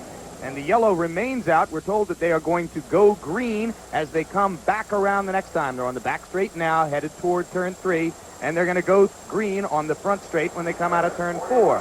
But as we await that event, let's go right now to Jim McKay for a host update on the race. Sure takes a high degree of intelligence to throw a can on the racetrack during the running of the Indianapolis 500. The weather remains perfect, and Mario Andretti remains the story here. You know, a year ago, Mario's son Michael led this race for the first 42 laps while his father went out on lap 19. This time it's the opposite. The sun is out, and the father Mario leads the race. The green flag out again, and they are racing. And only 4 cars in our booth right here. What's the most significant factor of the race to you to this point? Mario Andretti. Jim, there's absolutely no question about it. We're seeing something without precedent in recent time. Mario, at this early stage of the race, has already lapped all but 3 cars. Imagine that. I mean, he's that far ahead. The question is, can he break the jinx? And there's no question about a long-time jinx that has affected him. And I think now that he's this far out front, we're all the more reminded of how long he has to go this afternoon before he can win his second Indianapolis 500. You want to take another look at that Garza crash, see if we can figure it out better?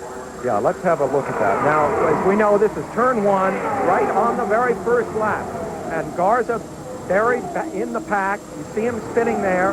And with great, incredible good luck, only 1 or 2 cars were involved with him. It is precisely this kind of handling problem that had beset not only Garza, of course, during this month, but a number of the other drivers, many of whom qualified, frankly, in the second half of the pack. The majority of the practice crashes, and there were 25 of these practice crashes, were not among the kart regulars. That is to say, the guys that do the entire series all year long, but men who were trying to qualify for this very, very special event and were having trouble getting their cars up to speed. And what I thought would happen when this race began was that everybody would be more conservative and there wouldn't be so much trouble.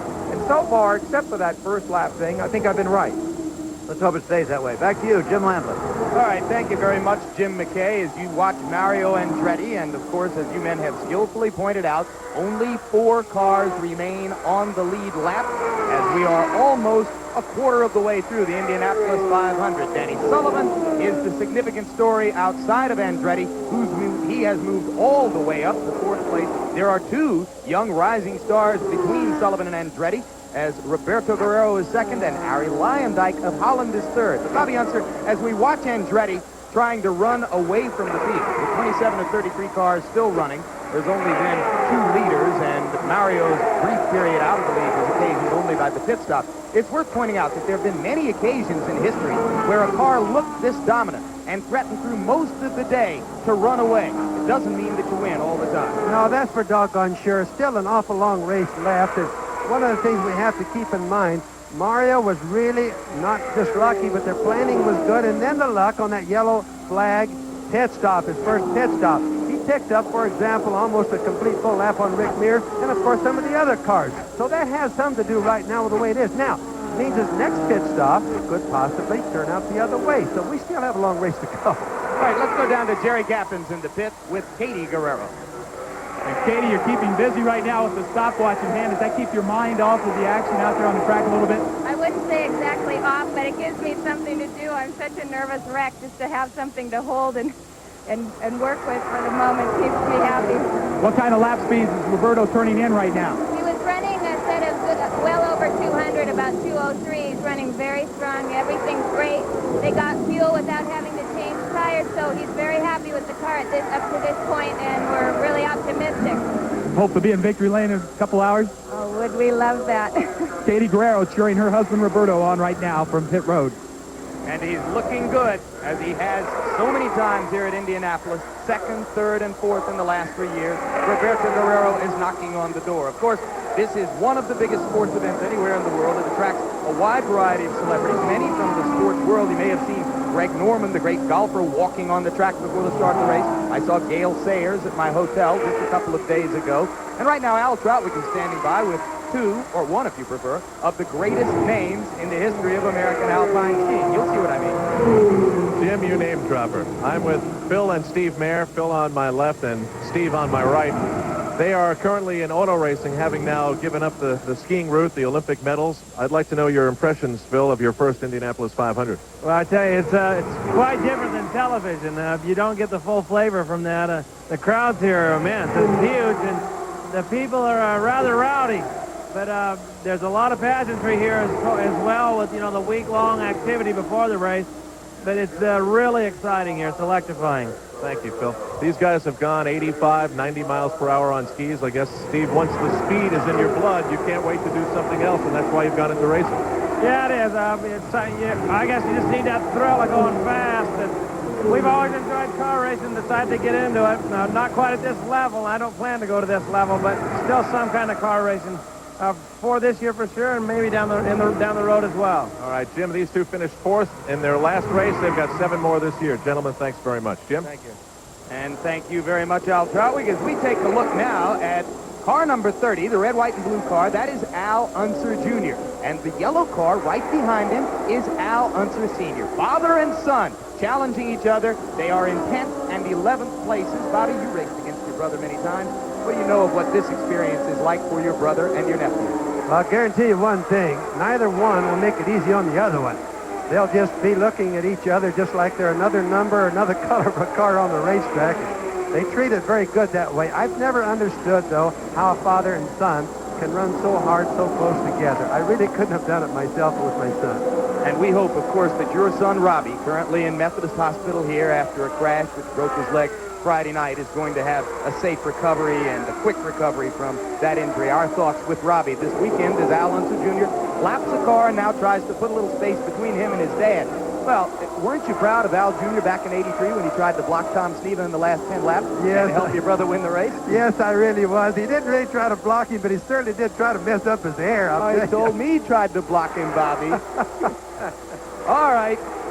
We are a quarter of the way through the Indianapolis 500, and maybe Mario Andretti is a quarter of the way to his second victory. We'll be back. Back live, and you are on the Indianapolis Motor Speedway in the car of Al Unser Jr., car number 30, currently running in 8th place in the race, and making a little move up through the pack. Earlier, Sam Posey asked Al Unser Jr. what it's like racing against boyhood idols. It's like it always was. It was like the first race. You know, it was. You know, these guys, they were my idols when I grew up, and they are my idols today. And when I go up beside A.J. Foyt, man, I get goosebumps in me. When I go up beside Mario, I get goosebumps in me. Dad, the same way. You know, I mean, these are my idols, and they still are today, and they always will be. Bobby, that's your nephew. Boy, just look at his head jumping around there. That just comes to mind. I have to point it out to all the people watching. The turbulence. Just look. Now, he's in clean air, and still notice how much his head jumping around. Now, the race car is feeling the same thing. So it's really a problem, the turbulence on this track. Really points up what Michael Andretti said down there in the pits to Jerry Gappens about how bad the turbulence is. Well, and it's always in the first stages of the race, too, when most cars are out on the track, that the turbulence is at its worst. It thins out a little bit as time goes on, but the beating that the driver takes in the duration of the race is much greater than I think most people suspect. Meanwhile, a developing story is the Dutch driver who is currently running third in the race. He finished third at Phoenix just a month ago. Man with a road racing background who's learning to become an oval track racer very fast. Harry Lyondike. Jack Arute is standing by now with the man who owns Lyondike's car. And that man's name, Jim Lampley, is Ron Hemmelgarn. And Ron, it's been a tremendous run, first at Phoenix and now here at Indianapolis for Ari. Well, we're prepared. We're running exactly where we want to be. Our whole strategy is stay on the lead lap and hold it off till about 100 laps to go. When we get a 100 lap mark, we're going to start turning it on. And I think we got a real good chance of winning this. You've kept your speed down at about 196 to 197 miles per hour, so it seems to bear that out. What about Ari? Has he reported any severe turbulence in the car? A lot of the drivers coming out say the air is really dirty today. No, Ari's having a fine ride. He's calling back in. Everything is fine. No problems. Our chassis set. We've worked hard all month, and I feel the Living Well Provimi car is going to come to the end. You can be sure that the people watching in Holland are going to be cheering Ari, but the people in Columbus, Ohio are not too happy today, Jim Lampley, because Bobby Rahal's been back in the pits as well. Let's go back to you. Well, that's a good point. Let's pick that story up one more time as Bobby Rahal has again gone into the pits. He was in 24th place, 6 laps down for a brief period that he spent on the track, and now he is apparently back in the pits to do some more work. So Rahal struggled through most of the day and will struggle, I'm sure, for as long as he's in the race. And now let's go to Al Troutwig with an update on Steve Chassie, whom you met in our pre-race show. Going back on Bobby Rahal. I'm focusing on Steve Chassie and his progress, and so far the progress has been good, from 32nd to 28th to 24th, and now 20th place. Gina Chassie, Steve's wife, are you happy? Yes, very happy. He seems to be running well and just pacing himself. That's what what he wanted to do. I spoke to Huey, and they tell me the car is running smoothly and everything is fine. Things seem to be running well. He looks very smooth. You know, are you nervous or scared? I was nervous before it started. Now I'm fine. You're okay. Yeah, fine. We'll check with you later. Thank you very much. Jim? I think Al doubts her, and I do a little bit too. She looks a bit apprehensive to me, and of course, who wouldn't be? There, incidentally, is a look at car number 71 of Harry Lyondike, and his success, along with that of the man just ahead of him, Roberto Guerrero, points up the tremendous influence of foreign drivers in this race, which is growing, it seems, with each passing year in the 80s. Now Lyondike comes in, and this should be a normal pit stop. They're having to pit under the green in this sequence. Yes, and at this point, Guerrero is starting to catch Mario, too. It's the first time there's been any dent in the Mario Andretti lead, and it'll be interesting to see in the exchange of pit stops what's happened. You mentioned the foreign influence. Here's Lyondike of Holland, Guerrero, of course, of Colombia in second, Mario Andretti, born in Italy. But it's not only among the drivers. All of the cars are made in England. The 28 Marches, the 5 Lolas, and all but a handful of engines, the Buick engines, are all made in Italy as well. Now, we're seeing Guerrero come into the pit. This is going to be very important, Jim. 22-second pit stop for Lyondike. That was not all that quick. Let's watch Guerrero, Bobby. They're doing something on the back adjusting. Pit fire in Al Unser Jr.'s pit. Pit fire in Unser Jr.'s pit. Little Al looks to be okay for the moment. You can see that the crew is working on the car. And we are in the race cam right now as we get a close-up look It's pushing it back. He overshot a little bit in the middle of everything. That's the water they threw on to stop the alcohol fires, to thin out the alcohol so it doesn't burn. That's what we see on the race cam. There's Mario coming to the pits now. See how his pit stop does. Guerrero's was 20.1 seconds, so he got a couple of seconds on Lyondike with that.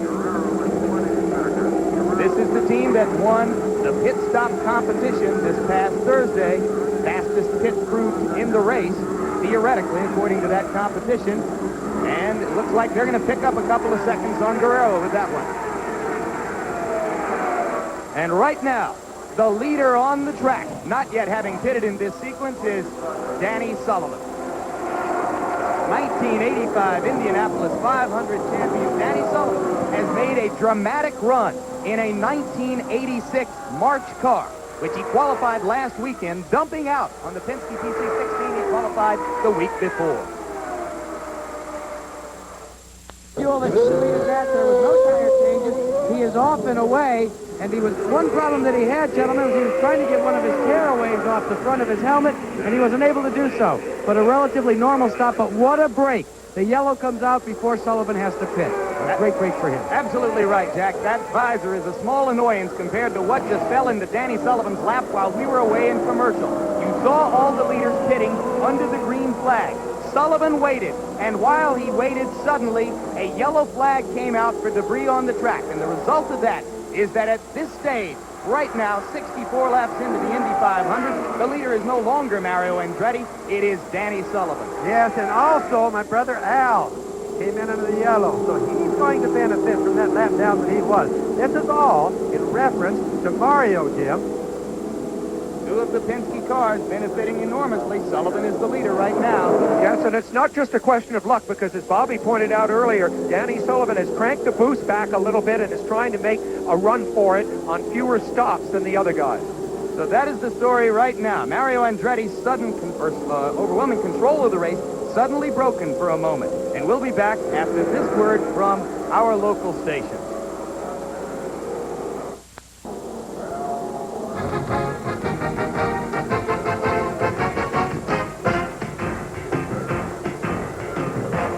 The Indianapolis 500 is being brought to you by the Discover Card, the credit card that offers a wide range of financial services. And by Max Light, proud sponsor of the 1987 Indianapolis 500 Fast Start Award.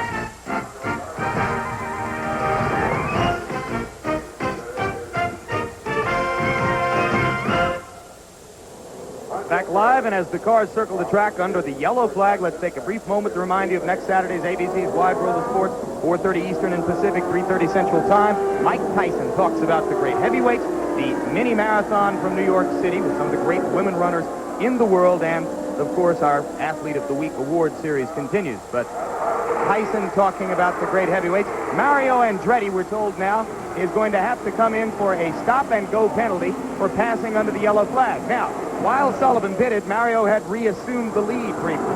Guerrero in second place. Sullivan back in third place. But the stop-and-go penalty could take the lead away from Mario because his margin over Guerrero is only 0.8 seconds. Well, that's almost bumper to bumper, Jim, and we knew that there was a little bit of funny stuff going after all the yellows because we had it figured out that Mario should have stayed should have fell back to second place, and Danny Sullivan should have been leading it at the time, but after all the pit stops are made, it was a little bit confusing. Now, Mario's going to have to make a stop and go. That's a big penalty.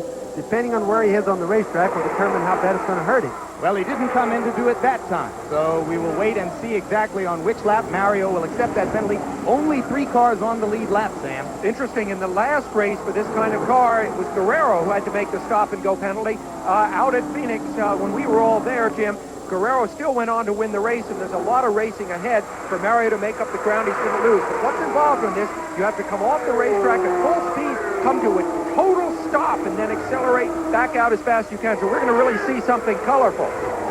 Indeed, at Phoenix, Guerrero did it about as well as it could possibly be done. It was one of the great little pieces of driving you will ever see.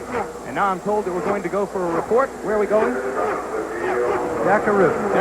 Jim Lampley, if they're bringing him in for a stop-and-go, Mario Andretti, that is, Adrian Newey, the designer, and Tyler Alexander, the crew chief, they have no idea whatsoever about it. In fact, they're working out right now when their next stop should be, and I'm sure they don't intend for it to be in the next 3 laps or so. All right, well, let's clear that up. We listen, as do other people here throughout the Race Control Center, to the USAC, United States Auto Club, radio frequency. And it was over that frequency that our people heard that Mario was to be brought in for a stop-and-go penalty. Could it be that they were only considering the stop-and-go penalty and have now decided not to issue it?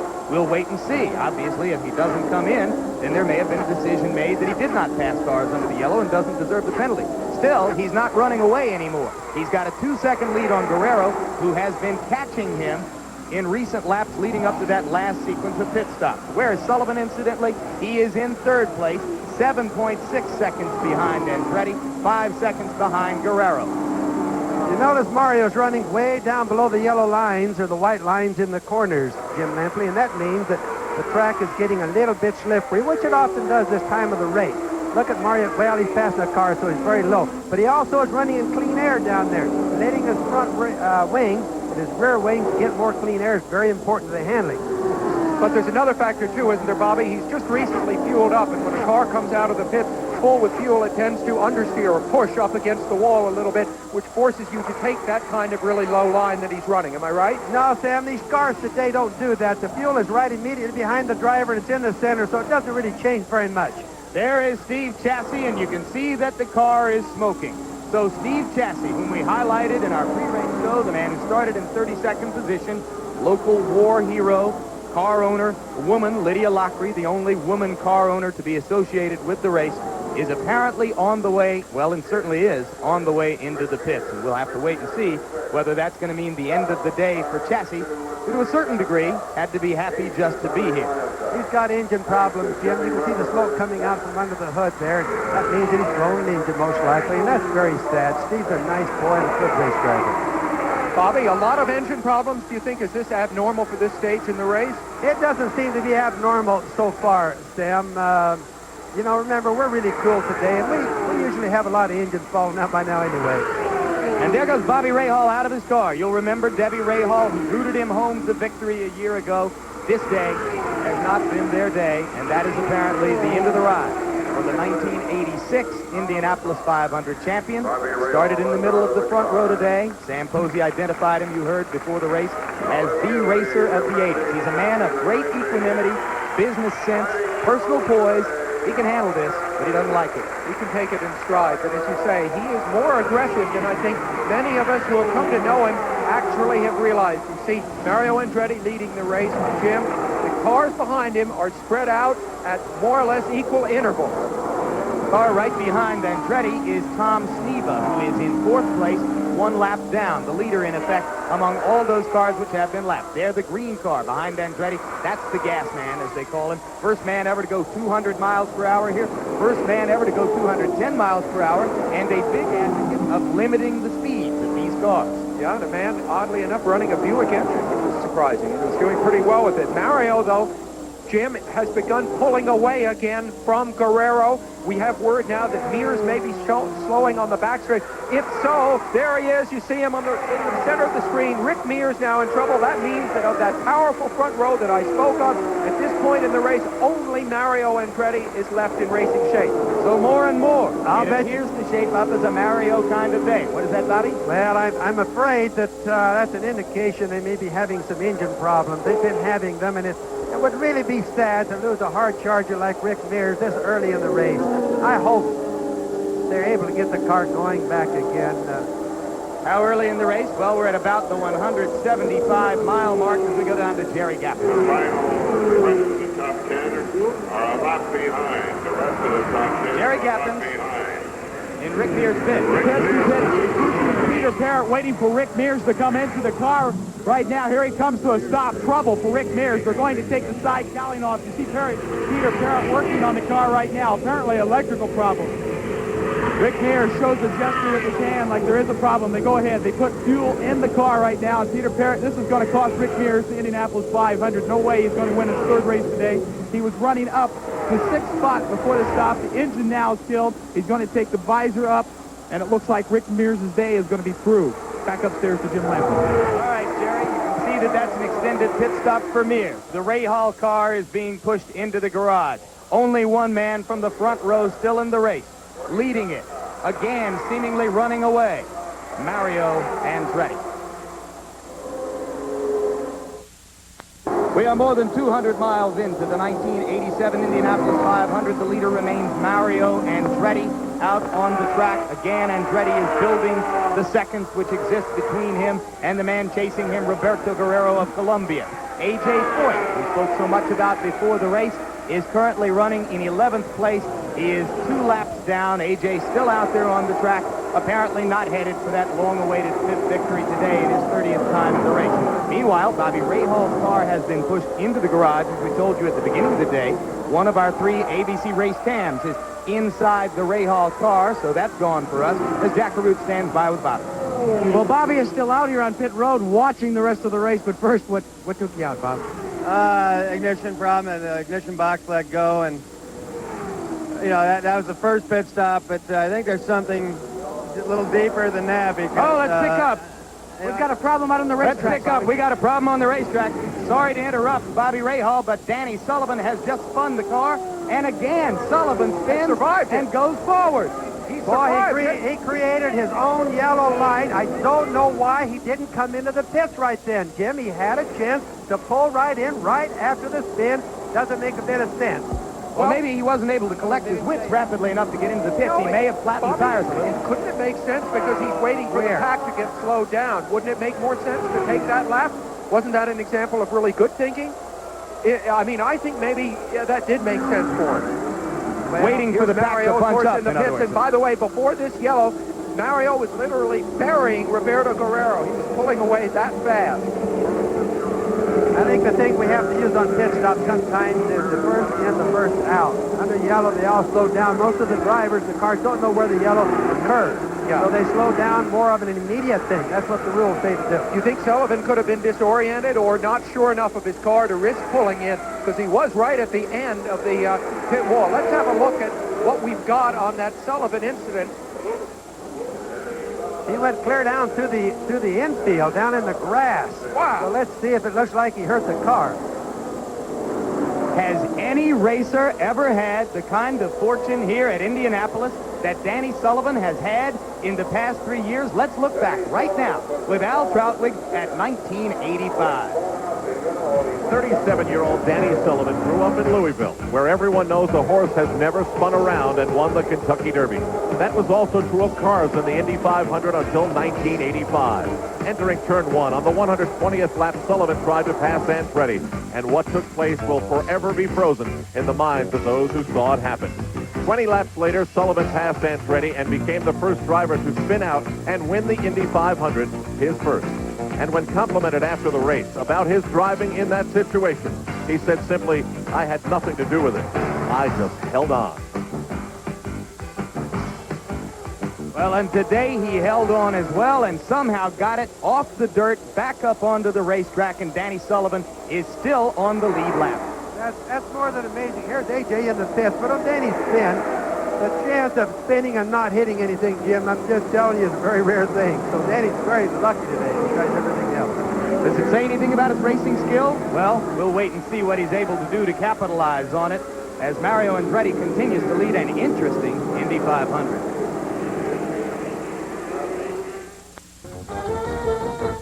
No son has followed in his father's footsteps in winning the Indianapolis 500. Al Unser Jr. and Michael Andretti could become the first sons to do so.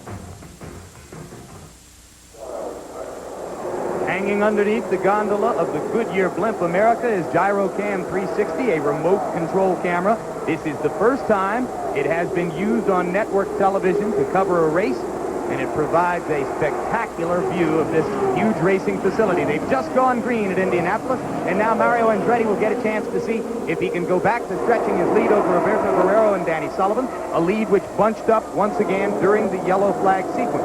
Sullivan made a second pit stop, which didn't hurt him because of the yellow flag, and Bobby Unser, there's a point about 2 pit stops.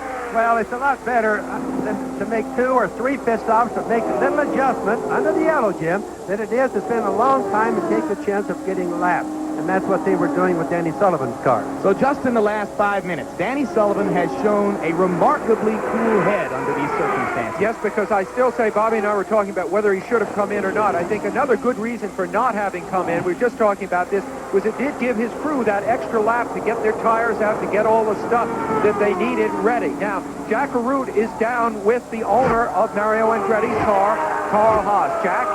Carl, you've been keeping lap times all through the race. Could you believe it when Danny Sullivan spun again when you were out there? I'm glad for him. I'm glad he didn't hit the wall earlier. What about the car? The reports from Tyler and Adrian and Mario so far are that the balance is really good, that you guys are really happy with the setup. Well, you know, we're not halfway through the race here. We're happy right now. I hope we can keep it going.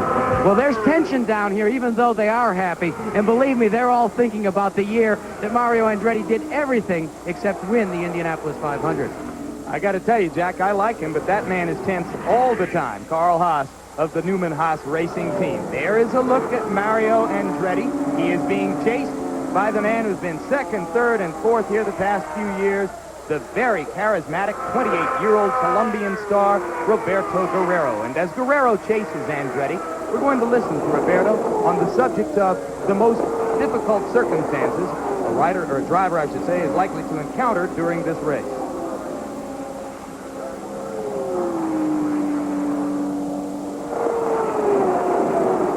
The race, you always have the big problem, first of all, of turbulence. It's very difficult to, when you get behind somebody, I mean, even if the guys are running maybe 5-6 miles an hour slower than you are, then you get within 50 yards of them, and then all of a sudden you lose your front end, and then by the time, you know, the next corner comes along, then you're in the same problem. So it makes overtaking difficult. The other problem that we have is the cars seem to be quite changeable from the full load of fuel to the light load of fuel, which is really what we've been trying to achieve in practice, is trying to get the minimum difference the way the car handles when it has full load of fuel to when it's towards the end of the run with a light load of fuel and with worn tires and whatever. So that's very critical. If you can reduce that gap, then you're going to be very competitive throughout the race. Roberto Guerrero, born in Medellin, Colombia, now lives in San Juan Capistrano, California, thinks that this could be his year to win the Indy 500. Let's go to Jerry Gaffney.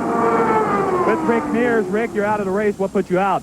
Well, I'm not sure yet. We had a little bit of trouble with a coil wire, you know, on that first stop, and then we got that going and got back out again, and I'm not sure what it was. How was the car feeling up to that point? You've been flirting around the top 5 to 10, and then that yellow flag kind of put you back a lap, but you were out there running with the leaders. The car wasn't bad, but, you know, and that one time under the yellow where it put us down a lap, that just, you know, that killed us. And, the pace car where it came out when we were pitting and everything else, it nailed us, put us down a lap, but we were still sitting, I guess, 6th place after that point. So we were just kind of trying to bide our time and see how much ground we could make up and, you know, wait and see what was going to happen, but didn't get there. Michael Andretti complained about turbulence early in the races. It's still a problem out there right now. Yeah, turbulence is bad with the cars. Is it the worst you've ever seen here? Well, it's about as bad as I've seen with it, yes. But can you deal with it if a car's set up right? Well, you can deal with it. I don't think I don't think a car can be right for it, but you can make it a little better than others. And, you know, that's just something we've got to deal with. Okay, Rick Mears, who drives 1/3 of Roger Penske's $1 million inventory here at the Brickyard, is out of the race. Back upstairs to you, Jim Lampley. And we look from the Goodyear blimp at Mario Andretti, still circuiting the place as the leader on this squared-off rectangle, or I should say this rounded rectangle that is the Indianapolis Motor Speedway. We are 25 miles short of the halfway point of the 1987 Indianapolis 500. Mario Andretti is turning laps at 203 miles per hour as he begins to pull away from Guerrero yet again. Big guns out of the race. Michael Andretti gone early after a fire in his pit. Bobby Rahal, last year's champion and middle of the front row, out of the race. Rick Mears outside on the front row. Already a two-time champion, expected by some to win a couple more before he quits here, and he's gone. And right now, Andretti begins to run away in clean air again. He is, Jim. He's in good, clean air. His car's working good. He's just on a real good roll today. I know Carl Haas, when we talked to him, is a little bit worried, but that's Carl's nature. Mario is red hot today. Looks like Lady Luck so far, very much on his side. And if not on his side, certainly working against some of the other guys. And now let's go to the race cam as we go from this high view from well above the 2.5-mile speedway and look at it from the racer's point of view. Rahal out of the race. Jeff Brabham is also out of the race. So this is the only one of our 3 race cams available for this picture. Well, you know, Jim, the one thing that the race cam does not show is that here in the turns there are enormous side loadings on the drivers that really are trying to tear that car out of the groove that you see little Al driving and out into the wall. That's the one thing we really don't feel as we watch this race cam. And one thing you can't see, Sam, is on the left side of that helmet, there's a strap that goes from the helmet down around the shoulder and holds his head straight. But it also lets you see how much force there is, how much buffeting there is against that strap. While Sam and Bobby were talking, Al Unser Jr. traveled more than 2 miles. Sitting, I might say, with his rear end just 1 3/4 inches above the surface of the track. That's how low the cars are and how low the drivers sit in them.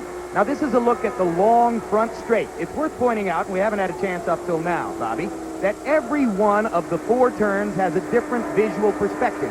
Every part of the race course, even though it is a squared or a rounded oval track and therefore would seem regular, is very different to the driver. This is the back straightaway. It has bumps on it. Oh, yes, it does. In fact, the track is really quite smooth. It's almost like a glass table. But to a car running over 200 miles an hour, every turn creates its own personality. This is the 3rd turn. Very good, very fast turn. Look at his head buffeting over there. Now, the wind blows more over there, but it's a smoother corner. Here we come to turn 4, back onto the front straightaway. Now that, you can just see, it just looks like a funnel, looks like an alley, a dead-end alley, into turn 1, 200 miles an hour. Turning left into a blind alley at 200 miles per hour plus. And here's the point. The difficulty of this is so great. Mario is just ripped by Sullivan there. Sullivan now a lap behind Mario Andretti.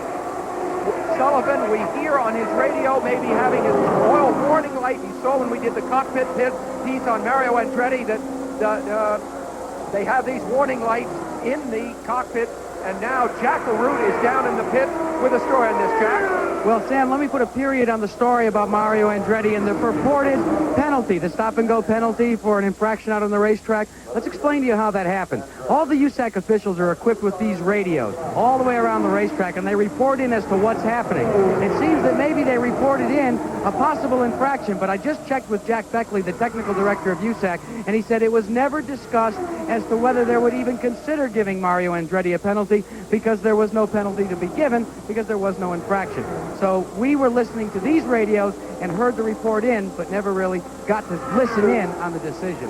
Back to you. Thank you, Jack, and I bring you this report from our producer, my boss, Bob Goodrich. We stick by our story. We heard something about it. The eventual decision on that would go to Tom Binford at any rate, so I'm sure possibly it would discuss, but before it ever happens, it has to be approved by Tom Binford, and it obviously didn't get through there. But listen, there wouldn't be an Indy 500 complete without a controversy of this kind, am I right? We've got a controversy of that kind. Oh, that's Dick Simon on the back stretch, Jim. I'm sorry to jump in. In some kind of trouble, the man who is the oldest driver in the race, qualified 6th, was promising early in the game, running as high as 6th and 7th. He might be out of fuel, right, Bobby, the way he's swerving it from side to He side? obviously has a fuel problem. He's trying to make it pick up. He's sloshing the fuel back and forth across the tank so the pickup with the fuel pump will grab the fuel. But he didn't make it. Now, how could that happen? We'll discuss it later, but these gentlemen are supposed to know about how far they can go, and they're getting feedback from the crews on how far they can go on a tank of fuel. Well, Jim, that could possibly be it. He may not really be out of fuel. Remember, the driver doesn't know why it quit. He could have had an electrical failure and think maybe it just ran short of fuel. That is the yellow flag along the front straight, and now let's go to Al Troutwig under this yellow flag, who's standing by with Steve Chassie in his garage.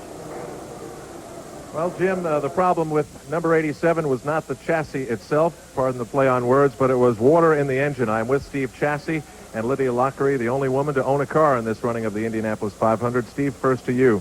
The disappointment is quite clear. What are your thoughts about what happened to you out there? Well, I'm disappointed we didn't run all day, of course, but the United Oil car ran well. After the first pit stop, the boys fixed it. I radioed Huey and told him I couldn't run near anyone. It would turn loose on me.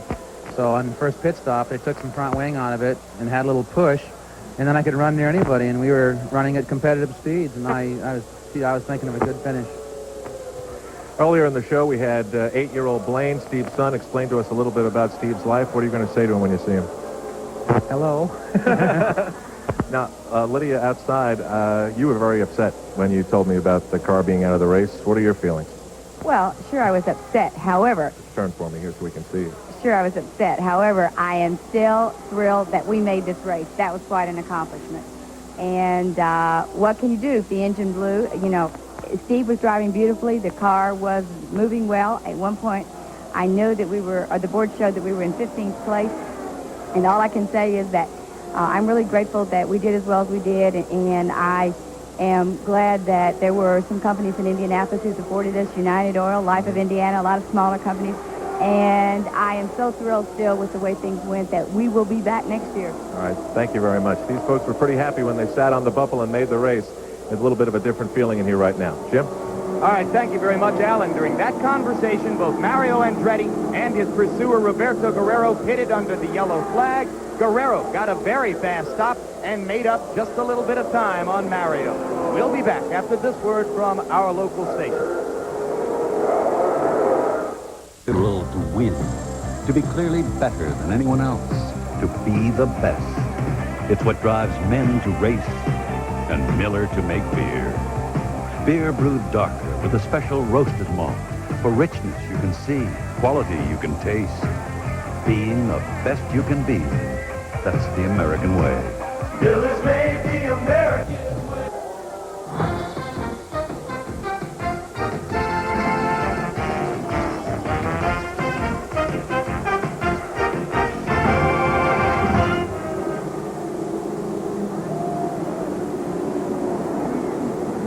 Back again with an update this time at the Indianapolis 500. Jim McKay reporting here. Only 2 cars on the same lap, and it raises a couple of interesting points. First of all, Mario Andretti, the leader, won this race in 1969, 18 years ago, when he's a kid of 29. Now he's 47 years old. No foreign driver has won this race since the late Graham Hill in 1966, 21 years ago. Roberto Guerrero, the only other car on the same lap, is from Colombia. He would be the first driver who was a citizen of a foreign country in all that time. Mario Andretti himself, of course, was born in Italy and lived there as a boy. Let's take a look now at some of the specifics of this race. The race analysis first. Only 3 leaders in the race. That's unusual at this point. Only 8 lead changes and 6 yellow flags. Now, a look at how all the cars stand after 98 of 200 laps. Mario and Guerrero on the same lap. Then Danny Sullivan, left down now. Al Unser Sr. right up in there. Tom Sneevy and Ari Lyondike, you saw. Brayton, Pim, Barbazza, Fabrizio Barbazza, A.J. Foyt in 10th place. Peter Paldi, former world champion. There you see Rich Vogler, the others going down. And now they're going green. Mario Andretti leading the Indianapolis 500. Into turn 1 again. And still having no problems at all, it would appear. Okay, so they're restarted, continuing with the way the cars stand in this race right now. Derek Daly, you see there. Tony Bettenhausen, son of the late great driver here, in 18th place. And moving right along. down to 19th and thereafter. Johnny Rutherford in 20th place is out of the race, so he'll be dropping down.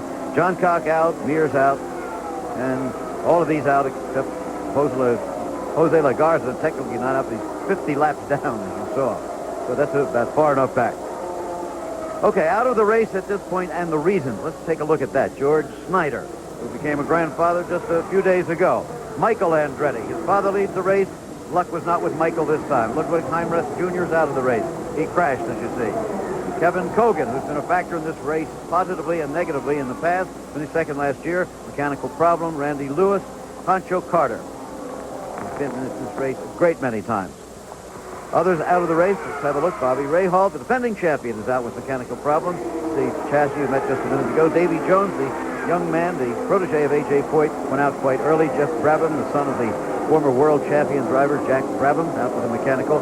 Rick Mears, a former champion. Gordon Johncock, a former champion. With Bobby Unser right now, what would be the point you'd make it right now, Bobby? Well, the point I got to make is that the Lady Luck is really smiling on Mario. The yellow flags have always been a big factor in how the race turns out, and then the pit stops also. Right now, no matter what happens, it would appear that the chips are falling for Mario.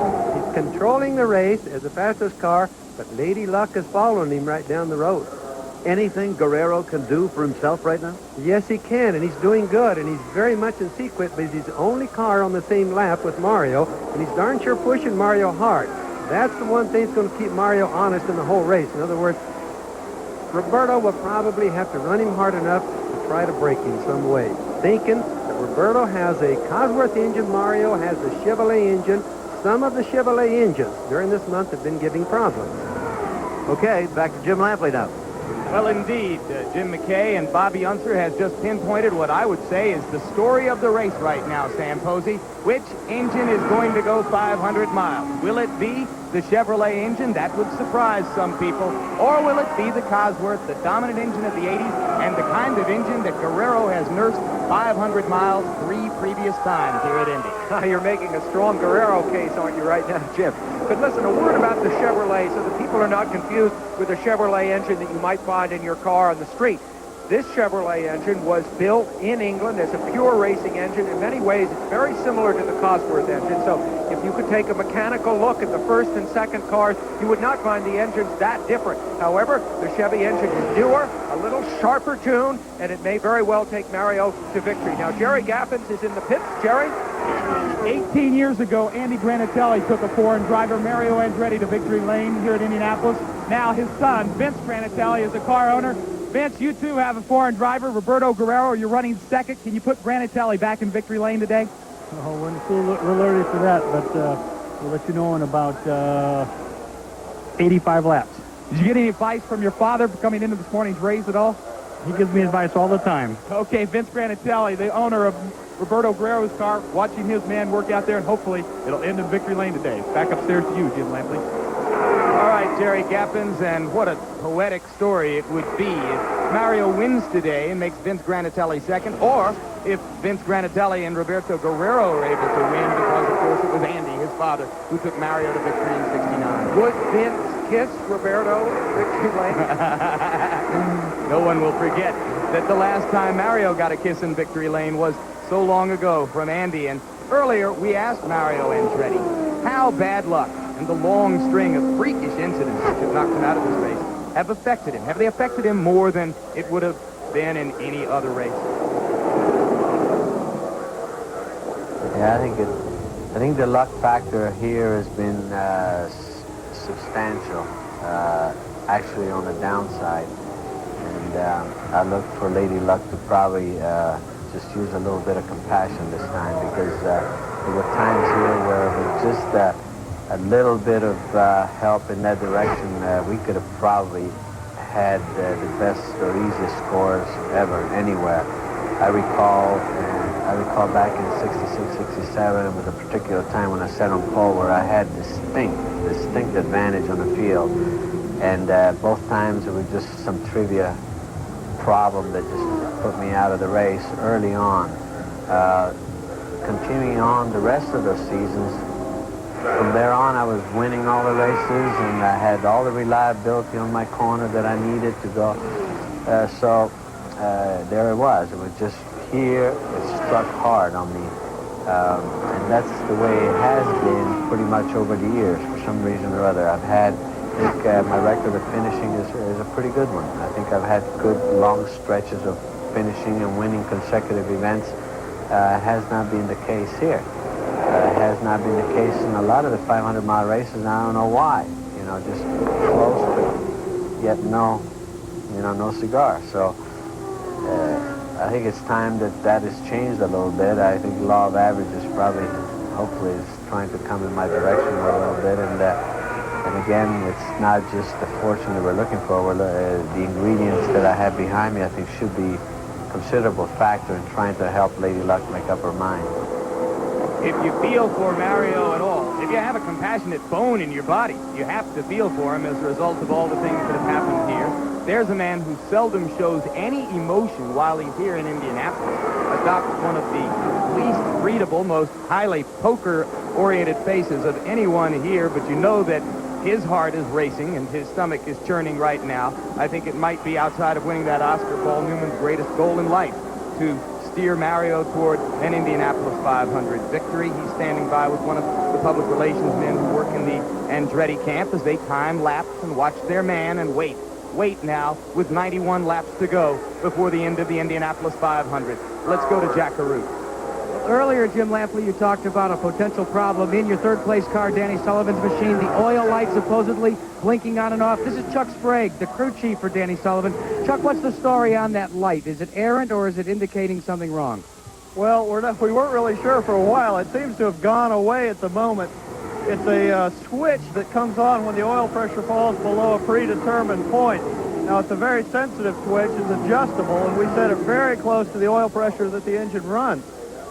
So it's possible that a slight vibration might readjust it from time to time and then give us a false reading. That's what we're hoping. If there is indeed an oil pressure problem, we've got some pretty terrific oil with Pennzoil, and we've got a terrific motor with Chevrolet. Well, not yet, but it looks like it almost sounds like every time you hear that light, you're concerned that the Chevrolet may not be able to go the distance. Because of that oil pressure light, you're a little more sensitive to it than most people. Well, you know, it's still a new motor, and we're still getting up on the higher points of the learning curve with it. But at the moment, it seems to be serving us quite well. It tends to be a little longer lasting in this March than it was in the Penske, so we're optimistic. We're running a high 190 pace now, so we're very happy. We just wish we hadn't got caught out that lap a minute ago. Put optimistic in quotation marks, and I think you've captured what the situation is down here in Danny Sullivan's pit. Gentlemen? Well, Sullivan lays in wait, one lap back. Mario Andretti, also with a Chevy engine, leads. Roberto Guerrero chases him. We'll be back. Back live in Indianapolis, Jim Lampley again with Sam Posey and Bobby Unser. You know, we've told you many times that on the lead lap, Mario Andretti, in a car with a Chevrolet engine, is being chased by Roberto Guerrero in a car with a Cosworth engine. One lap down in third place, Danny Sullivan, right there in the red and white car with a Chevrolet engine, is being chased by Al Unser Sr., Bobby, your brother, in a car with a Cosworth engine. Yes, it's kind of ironic. We've been hearing about all these horsepower differences. The Chevrolet supposedly having a lot more horsepower than the Cosworth. But let's just watch Danny and Al. Danny is in front with the Chevrolet. Al is behind with a Cosworth engine, same chassis, both 86 Marches. Looks like Al pulls up on him pretty easy. Doesn't look like he's losing an awful lot in the straightaway, maybe a little bit there. Yeah, but Bobby, isn't that because he's drafting Danny right now? It'll be different perhaps if he's able to pass him. We'll see if he can pull away. That would be conclusive, but what we see now really isn't, is it? Well, the drafting of these cars isn't really significant. As soon as you get close, you have to kind of stop doing it because the air gets dirty, as we've been talking, Sam. But he's drafting now. He's drafting him now. He's right behind him, isn't he? Here's Roger Penske, the owner of both the cars, of course, that we're seeing battle right now. But the way Roger organizes his pit, as we all know, these guys race against each other, crewed by independent crews, each taking their own individual best shot at the race. Yeah, where today's responsibilities are concerned, Roger's out of the race because Rick Mears is back in the garage. Right, there's no team action, in other words. Al Troutwig now standing by with a report on all of the countries around the world. 4 of the top 7 drivers are foreign-born who are receiving this race. Al? Jim, that's true, but none of them are from Japan. That has not stopped Japanese television from coming in to cover the race. Well, let's try to listen in here for a couple of words. 今ようやく ABC のリポーターが入ってまいりまして私たちを生放送で捉えようということです。Thank you very much. Also, Brazil is here live. Let's go over here. Scotty, my cameraman, we're going to take this run. Come on. Here's Brazil.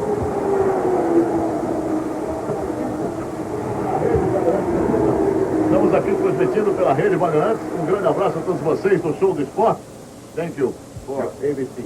You're welcome. Jim, back to you. It's quite international here. Oh, and coming off of that, I've just got to put in an unformatted pop. On Monday, June 1, late night, Monday Sports Night on ABC is going to begin. Al Trautwig is the host. He is redefining the art of humor in sports commentary because he has the audacity not to laugh at his own jokes. Al, you're the greatest.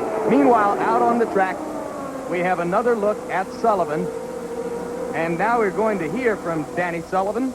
And simple question, which you might ask of a man who's had the kind of experiences Danny's had in the last couple of years. I love to hear him talk about this subject. Is it fun being Danny Sullivan? Yeah, I'm having a good time. I mean, sometimes it gets to be a strain, but you know, you have to think about when you're starting and when you were in the Formula Fords and when you were looking on it from the outside, kind of looking in, and you were seeing the Jackie Stewarts and all those people, and you thought, that's where I want to be. Not just because of the fame or the people going after them or whatever, but from the results, from winning everything.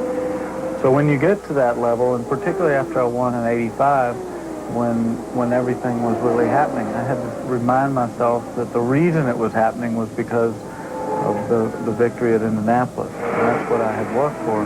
And I would be very hypocritical if I then turned down all those people and went and locked myself in a motorhome and became a recluse and all that. That would be very hypocritical of the situation. You heard the reference to Formula One star Alan Prost, who next week at the Grand Prix of Monaco will try to break Jackie Stewart's record, now shared by Prost, of 27 career Grand Prix victories. Our same-day coverage of that event next Sunday, 4 o'clock Eastern, 3 o'clock Central. And Sam, you and I are going to get to make that trip a couple nights from now. A.J. Foyt has gone into the pits, and as we look at Foyt, we get ready to go to commercial. And I will remind you once again, only 2 cars are on the lead lap. Mario Andretti leads Roberto Guerrero by 11 seconds. 10 years ago, Janet Guthrie became the first and only woman to start in the Indianapolis 500.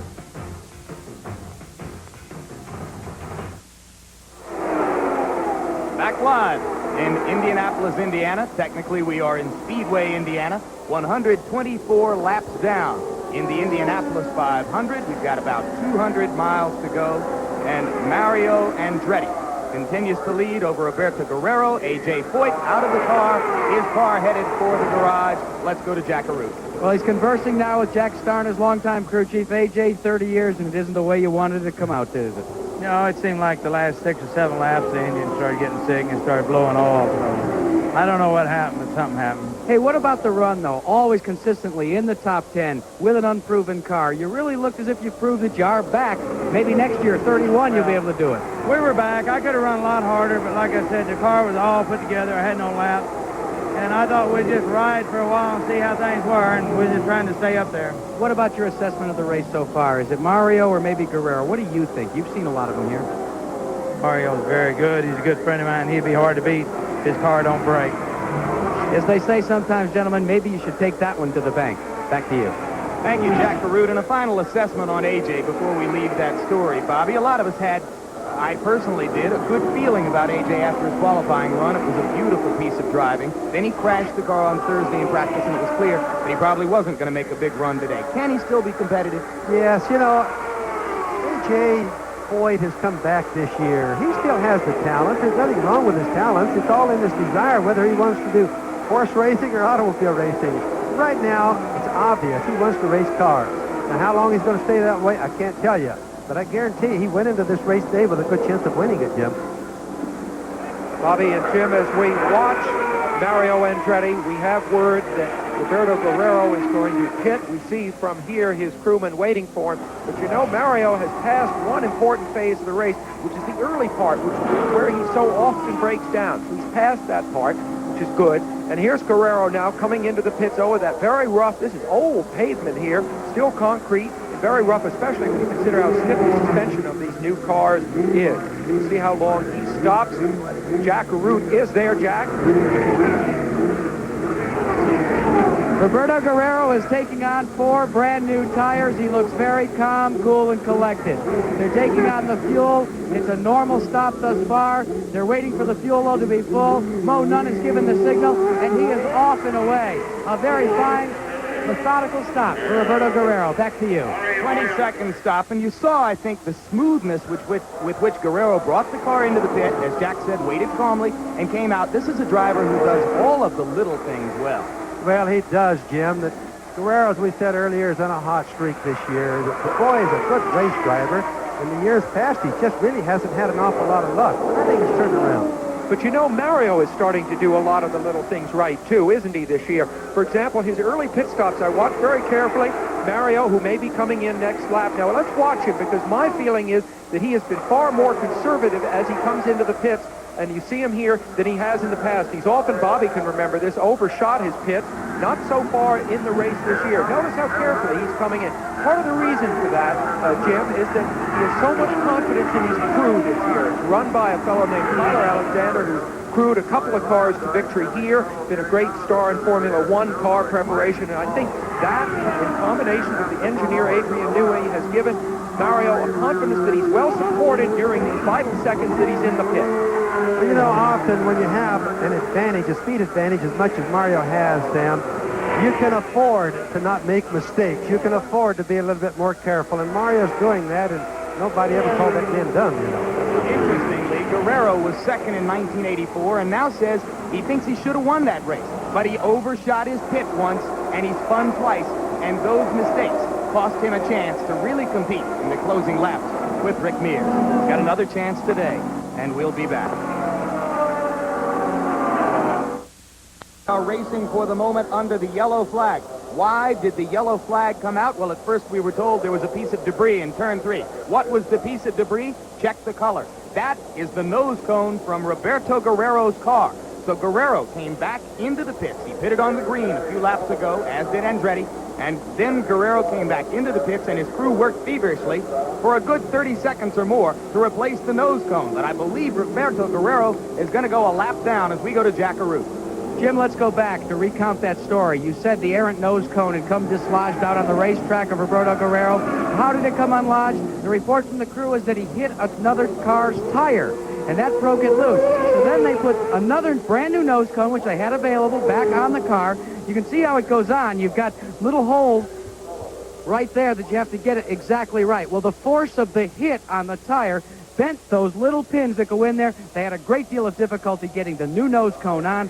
The Zeus fastener on the top did its job, but it was tough to get it aligned. It's been costly for Roberto Guerrero. Let's go to Jerry Gaffins now for a further report on Al Unser Sr. Thank you very much, Jackie. It's time now. We're getting into the later stages of this event. It's time now to start thinking about fuel a little bit. This is Al Unser's fuel tank. They started with 243 gallons of fuel, almost 1,600 pounds of fuel in this tank. Now they take it and they measure it completely. The crew says that the car is getting excellent fuel mileage. Remember, he is using a Cosworth engine instead of a Chevy engine, so the fuel is going well for Al Unser. But that might be a question up and down pit road and something we're going to follow up on with Mario Andretti. The other thing that's happening in the pits, the new radial tires Goodyear has used this year. There have been a lot of incidents on the track. Leo Mel, the director of racing for Goodyear, explained to us there have not been one single puncture of a Goodyear tire today, so it's making a very good debut now with the radial tire at Indianapolis this month. Back upstairs to Jim Lampley. Good job, Jerry. And now, with less than 175 miles to go, it is a hopeful but lonely feeling for 47-year-old Mario Andretti. He's alone on the lead lap. He has the race in hand. He's got a long way to go. We'll be back after the station break.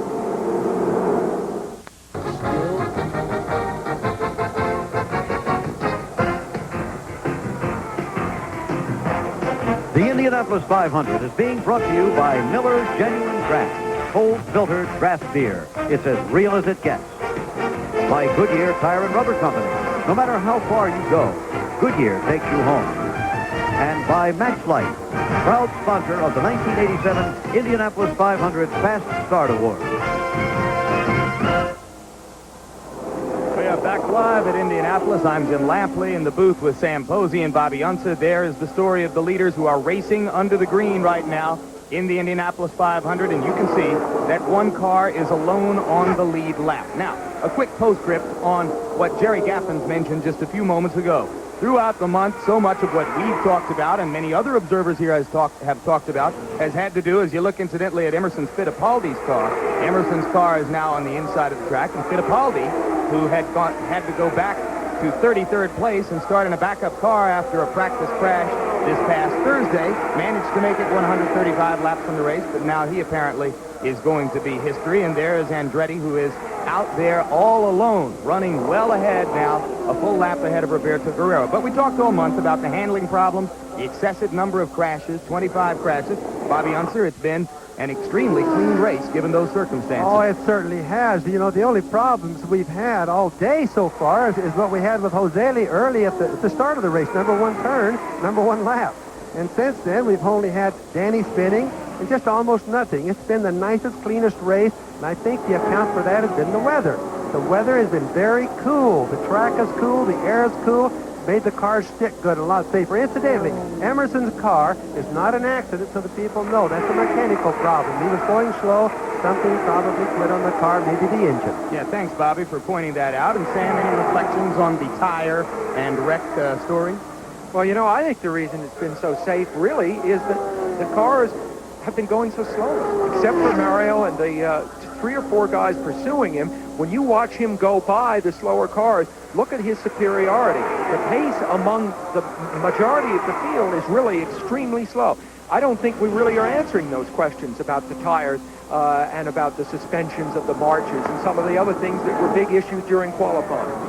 Right now, let's return to the story of 47-year-old Mario Andretti racing here after having been a rookie 22 years ago in 1965. He won the race in 1969. It's fascinating to me that if you were to look back at what happened in practice and qualifying every year and then tried to guess which year Mario had won the race, 1969 might be the last one you'd pick. There have been so many other years when he appeared in a position to win it, and so many things have gone wrong. Right now, with Al Trautwig, let's reflect on the litany of frustration for Mario Andretti at Indy. In 1969, everyone thought Mario Andretti's bad luck at Indianapolis would continue as it had for 4 years. He had destroyed his slick Lotus in practice. But the young driver from Nazareth, PA, slid into his Andy Granatelli-owned backup car and drove to victory for the first time in Indianapolis.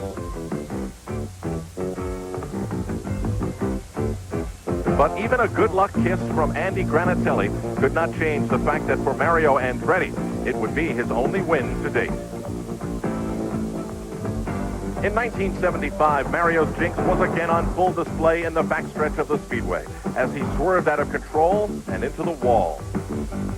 His 12th trip to the Indianapolis 500 was completed with the aid of a tow truck, and all he carried away from the track were bruises.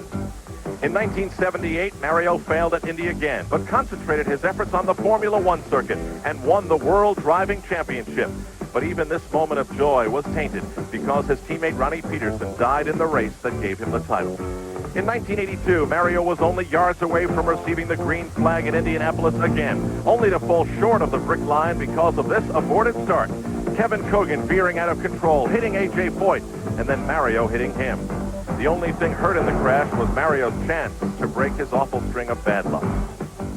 2 years ago, in the 69th edition of the Great Race, Mario became a victim of driving magic. Not his own, but Danny Sullivan's. It was Sullivan who got everyone's attention recovering from this spin and going on to win the race. Mario came in second. Then last year, a crash in practice after he had qualified for the field at better than 212 miles per hour. The irreparable damage forced Andretti to start from the last row in his backup car. And that car only lasted 19 laps on race day. This year, with the pole position at every race, a victory at Long Beach in a car that has run laps at speeds over 218 miles per hour, one wonders whether the Indy hex that has seemingly hovered over Mario Andretti since '69 will finally be lifted. Piloting the Goodyear Blimp America is Captain John Moran from Spring, Texas, and operating Gyrocam 360 is ABC's Ken Sanborn. They follow Mario Andretti. Bobby, you raced against him hundreds of times. Did he create a lot of his own bad luck? No, he didn't really, Jim. It's just sometimes it happens that way. A driver has to, first of all, be fast. And after he's fast, he has to have a little bit of luck go with him. Now, Mario's had a lot of luck in his racing career. For example, he's hardly ever had any hurts. In other words, he has very little what we call sheep time. But he is fast. He just needs a little bit of luck going his way, and that's what he has today. Well, I really agree with Bobby's assessment. You know, Mario has dominated this race, leading all but 5 laps so far. You see Paul Newman there, hoping that his good luck this year will be transferred to Mario. Indianapolis, a look at the second-place car, number 4, Roberto Guerrero. A long way now between Guerrero and the leader, Mario Andretti, who is 1 full lap ahead. Follow Guerrero past the luxury suites on the backside, and there is the third-place car, the yellow car, number 25, being driven by Al Unser Sr., 3-time winner of the Indianapolis 500. Didn't have a ride this year, was out of any car until 2 weeks ago when he took over the car, which Danny Ungaius had crashed, and which is fostered by Roger Penske Racing. We asked Al Unser Sr. for his feelings about the possibility of not being in this year's Indianapolis 500, and then winding up with a ride after all. Well, coming here, you know, the thing about it was that I knew through the winter months, and when I made the decision of turning down certain teams or certain rides or whatever, that it was going to be hard when I came here this month. And I'm telling you, it's a very empty feeling. It really is. In my career, I had never been at Indianapolis without a ride. So it was empty, yes. And Al Unser Sr., incidentally, earlier passed Danny Sullivan to move into third place. We're going to get a good look there at the lovely Karen Unser, your sister-in-law, Bobby, doing her job in the pit. I'm told there is debris on the track, and the yellow light is on. It's interesting to me, Bobby, that your brother has been overlooked to a certain degree in all of the public imagery which has surrounded Andretti, A.J. Foyt, yourself, but if he were to somehow get lucky and win today, you could state a case for him being the greatest of all Indianapolis 500 drivers. Well, there's no question about that, Jim. Al is still one of the fastest drivers that there is in the whole country. It's just that there aren't as many teams today as we used to have. With the cost of racing going up, there's just not very many teams operating. And that's left Al because of his choice of cars without a ride. But I'll guarantee you, going with Al is no different than going to the bank. Indeed, he has won more money at Indianapolis than any other driver. Now, there is no yellow flag yet. I incorrectly anticipated that there would be a yellow. You clearly saw the shot of the debris that was on the track. It was on the back stretch where Mario is right now. And there it is, right there, right just to camera right of his car. And Mario apparently saw it and went by cleanly. And now the yellow flag comes out. You think he saw it? No, now we've got another wreck. Sneva, looks like Tom Sneva has had contact probably with the wall, although we didn't see that. He lost the whole right side of the car. He's had hard contact, Jim. Third crash in the month of May for Tom Sneva. Last year, at the start of the race, Tom crashed before the green. This is not like Tom to be having this many problems, especially on an oval track. There we go. Mario in the pits. So Andretti takes advantage of the yellow flag immediately upon seeing it. He didn't even make another circuit around. He just came straight in. We have got 150 laps down. So we are exactly 400 miles through the race. There are 100 miles to go. No, check it, 125. So 375 miles in, 125 miles to go. Andretti still leads, and we'll be back. Wake up. I could run off the road and you wouldn't know the difference. I can't stay awake. Here, revive with Vivarin. Vivarin helps wake you up. Government-appointed experts confirm it's safe, effective. Revive with Vivarin. Have a nice day at the office.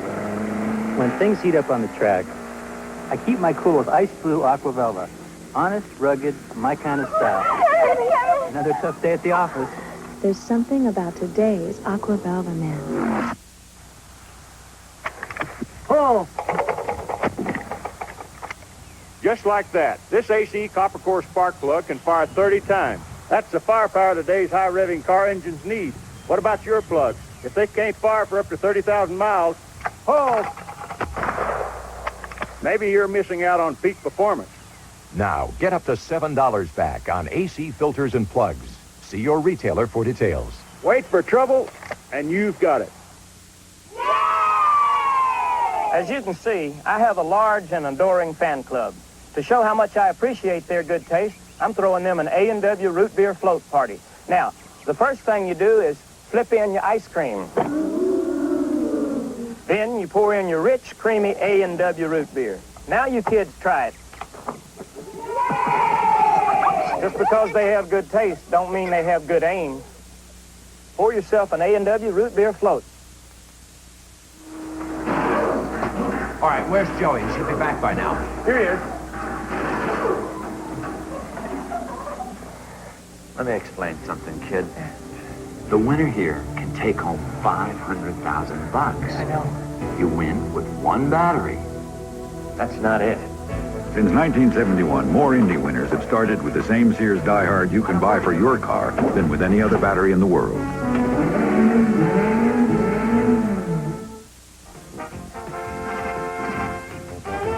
It's been 50 years this May since riding mechanics were last used in competition at the Speedway.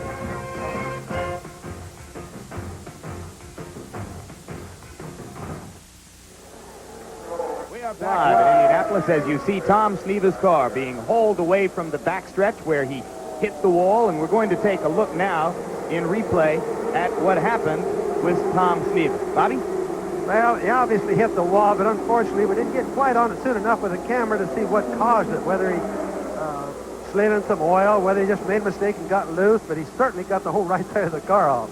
Well, we got another look. He's going to come right through the frame here, I'm told, so let's check one more time. Oh, he has just hit the wall just moments before we saw him come through the frame there. In fact, we can see photographers responding there on the second turn to what happened to Sneva. There's the debris that was left on the track. Under the yellow flag, both the leader, Mario Andretti, and second place, Roberto Guerrero, pitted. Now they could go the rest of the distance on only one more pit stop. Pit stop, a key to the race. Andretti's crew won the pit stop competition here. Let's take a look back.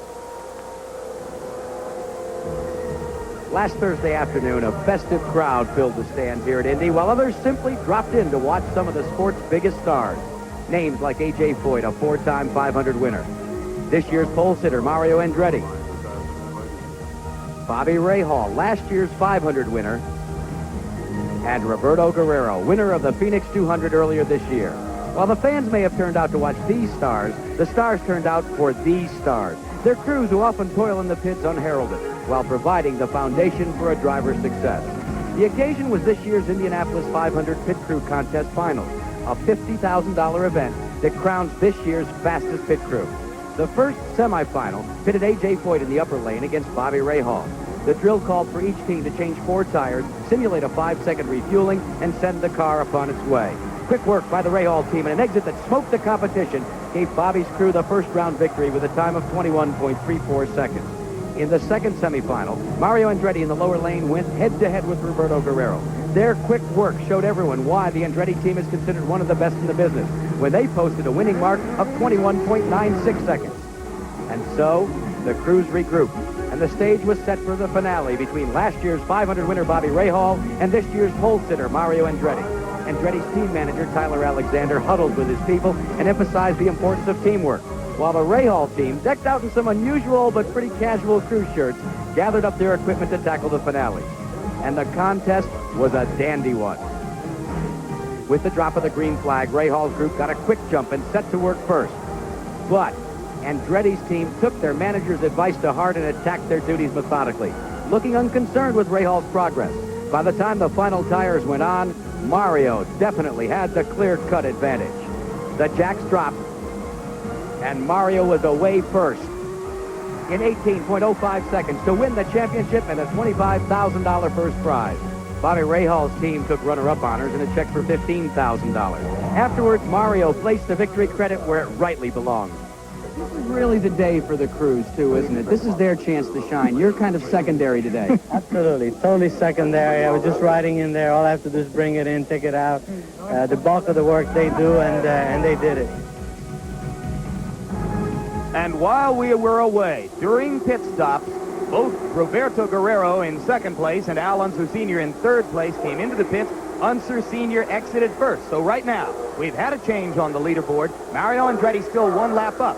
But the new second-place driver, one lap down, is Al Unser Sr., who is stalking his fourth Indianapolis 500 championship, a mark which would tie him with A.J. Foyt as one of two men to win the most ever. He'll have to have a little racing luck. He'll have to see something happen to Andretti, but if it does, he's right there. Let's go now to Jim McKay for a host update.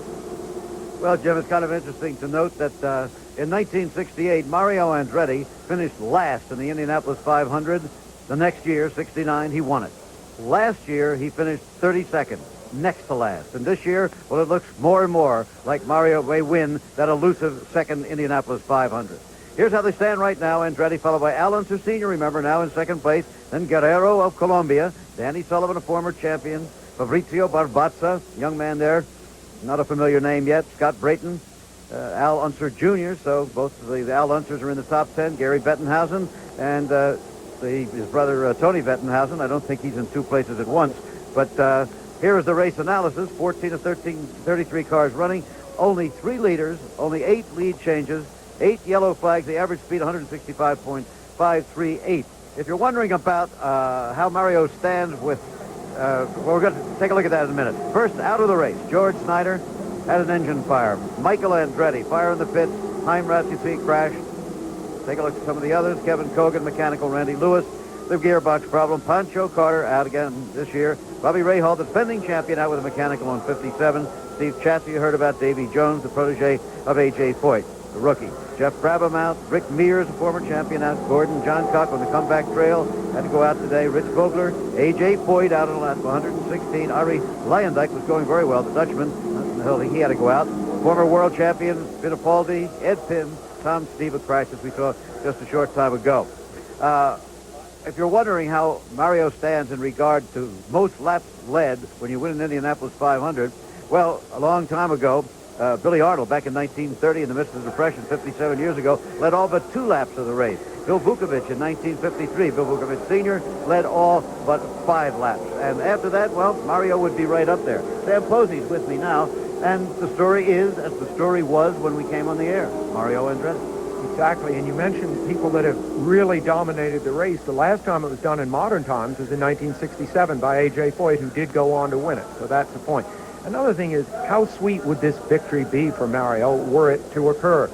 Danny Sullivan is one of his pursuers right now, and he's defeating him. He's got a lap edge on him. Sullivan had a spin, not identical to the one that he had in front of Mario 2 years ago when Sullivan went on to win, but it's the same sort of scenario, except that today, Mario is coming out on top. You know, close associates of Mario have never seen him show real emotion. I've never seen him cry, for example, and I just wonder, luck were to be with him, and I, knock on my wooden head, that it would be. Would we see something like that in Winter Circle? Jim, you've been to so many sporting events, not just races, but so many great sporting events. Do you have a hunch at this point yourself? About what's going to happen? Yeah. I'd have to have the hunch that Mario's going to win the race. I don't think there's any question that he's got obviously the best chance. Down in the pits, this is interesting. Katie Guerrero, the wife of Roberto Guerrero, and Karen Unser. Gee, times have sure changed in the last 25 years since we started coming.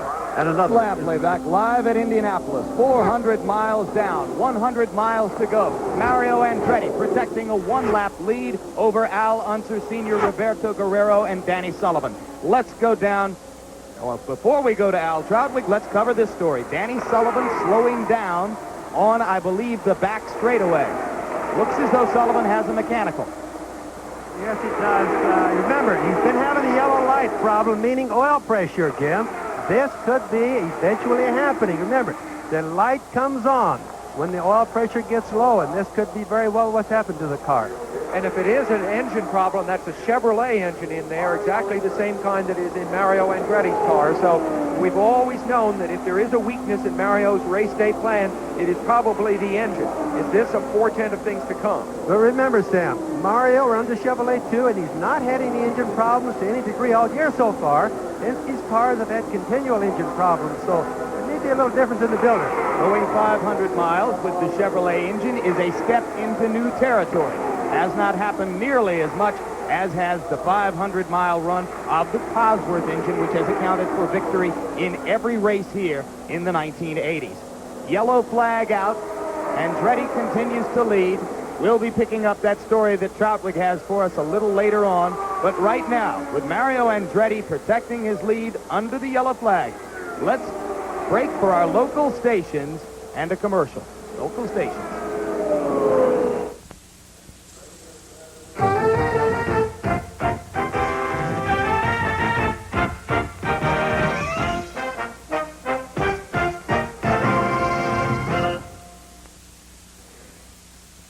We've got 12 cars left running in the Indianapolis 500. Here was the latest to go out.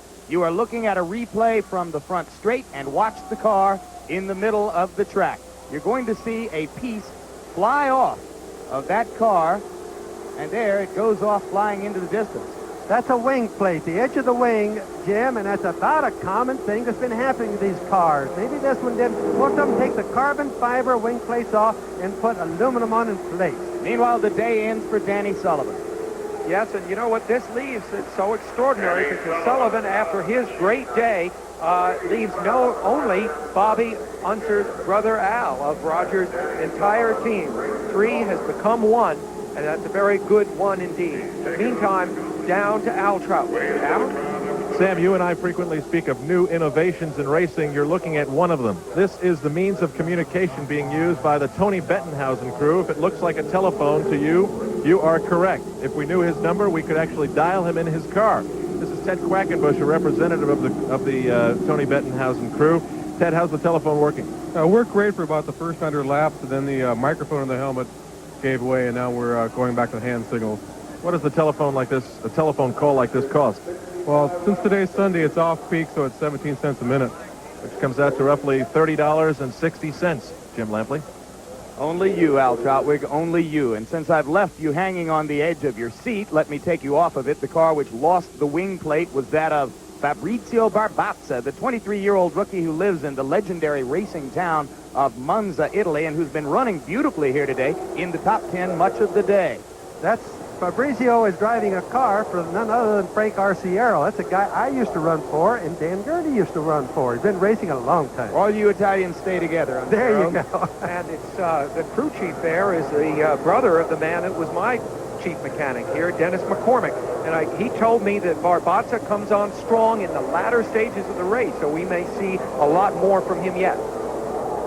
Meanwhile, let's take advantage of this yellow flag to remind you that on Saturday, June 6th, which is 2 weeks from now, or actually 13 days, ABC Sports continues its live triple-round coverage with the Belmont Stakes. Kentucky Derby and Preakness winner Ali Sheba will look to capture the third jewel and complete a $5 million Triple Crown purse. The 119th running of the Belmont, live 4:30 Eastern, Saturday, June 6th, ABC Sports. Green flag in Indianapolis. The yellow flag has bunched up the battle for second and third between Guerrero and Al Unser Sr., and now it is Roberto who has moved back into second place. Roberto passed Al right on the green flag. It looks like maybe Roberto caught Al sleeping a little bit, very much the way Ray Hall caught the boys last year and won the race that way. So I'm sure Al's going to really wake up over this one. Well, Ray Hall still contends to this day that he had the big advantage from the second place position, that there was almost no way he wasn't going to pass Kevin Cogan in those circumstances because of the wind condition.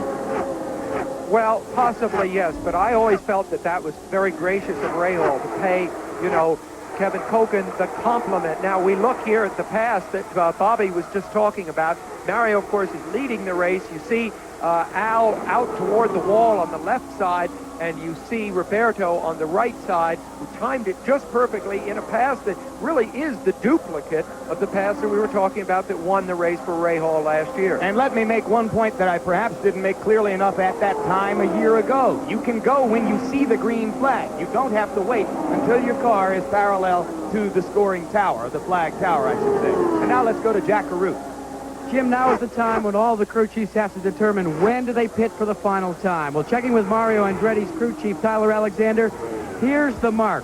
1 lap from now, the window opens. Anytime from then on, they will pit for the final time. Of course, they hope that it will be under caution. And you know what? They've already selected the set of tires that they're going to put on the car for that last pit stop. It's a set of tires they found to their liking early in the race. Let's go back up to the tower. That's something that a lot of teams will try to do. You wonder if Guerrero has a set in reserve as well. Possibly, but you know, this year with the new Goodyear radial, the radial is far more puncture resistant than the old bias ply tires used to be, and also it keeps its dimension much more. So the changing of tires is less critical. In other words, they are less likely to have had a blowout and less likely that you'd be using a change of tires to change the handling of the car. 168 laps down, 32 laps to go. Andretti still turning laps at 200 miles per hour and leading by a lap in the Indy 500. When Bobby Rahal took the checkered flag last year, he became the first driver to complete the Indy 500 in less than 3 hours. Rahal's final lap of 209.152 miles per hour was also the fastest race lap ever recorded at the Speedway.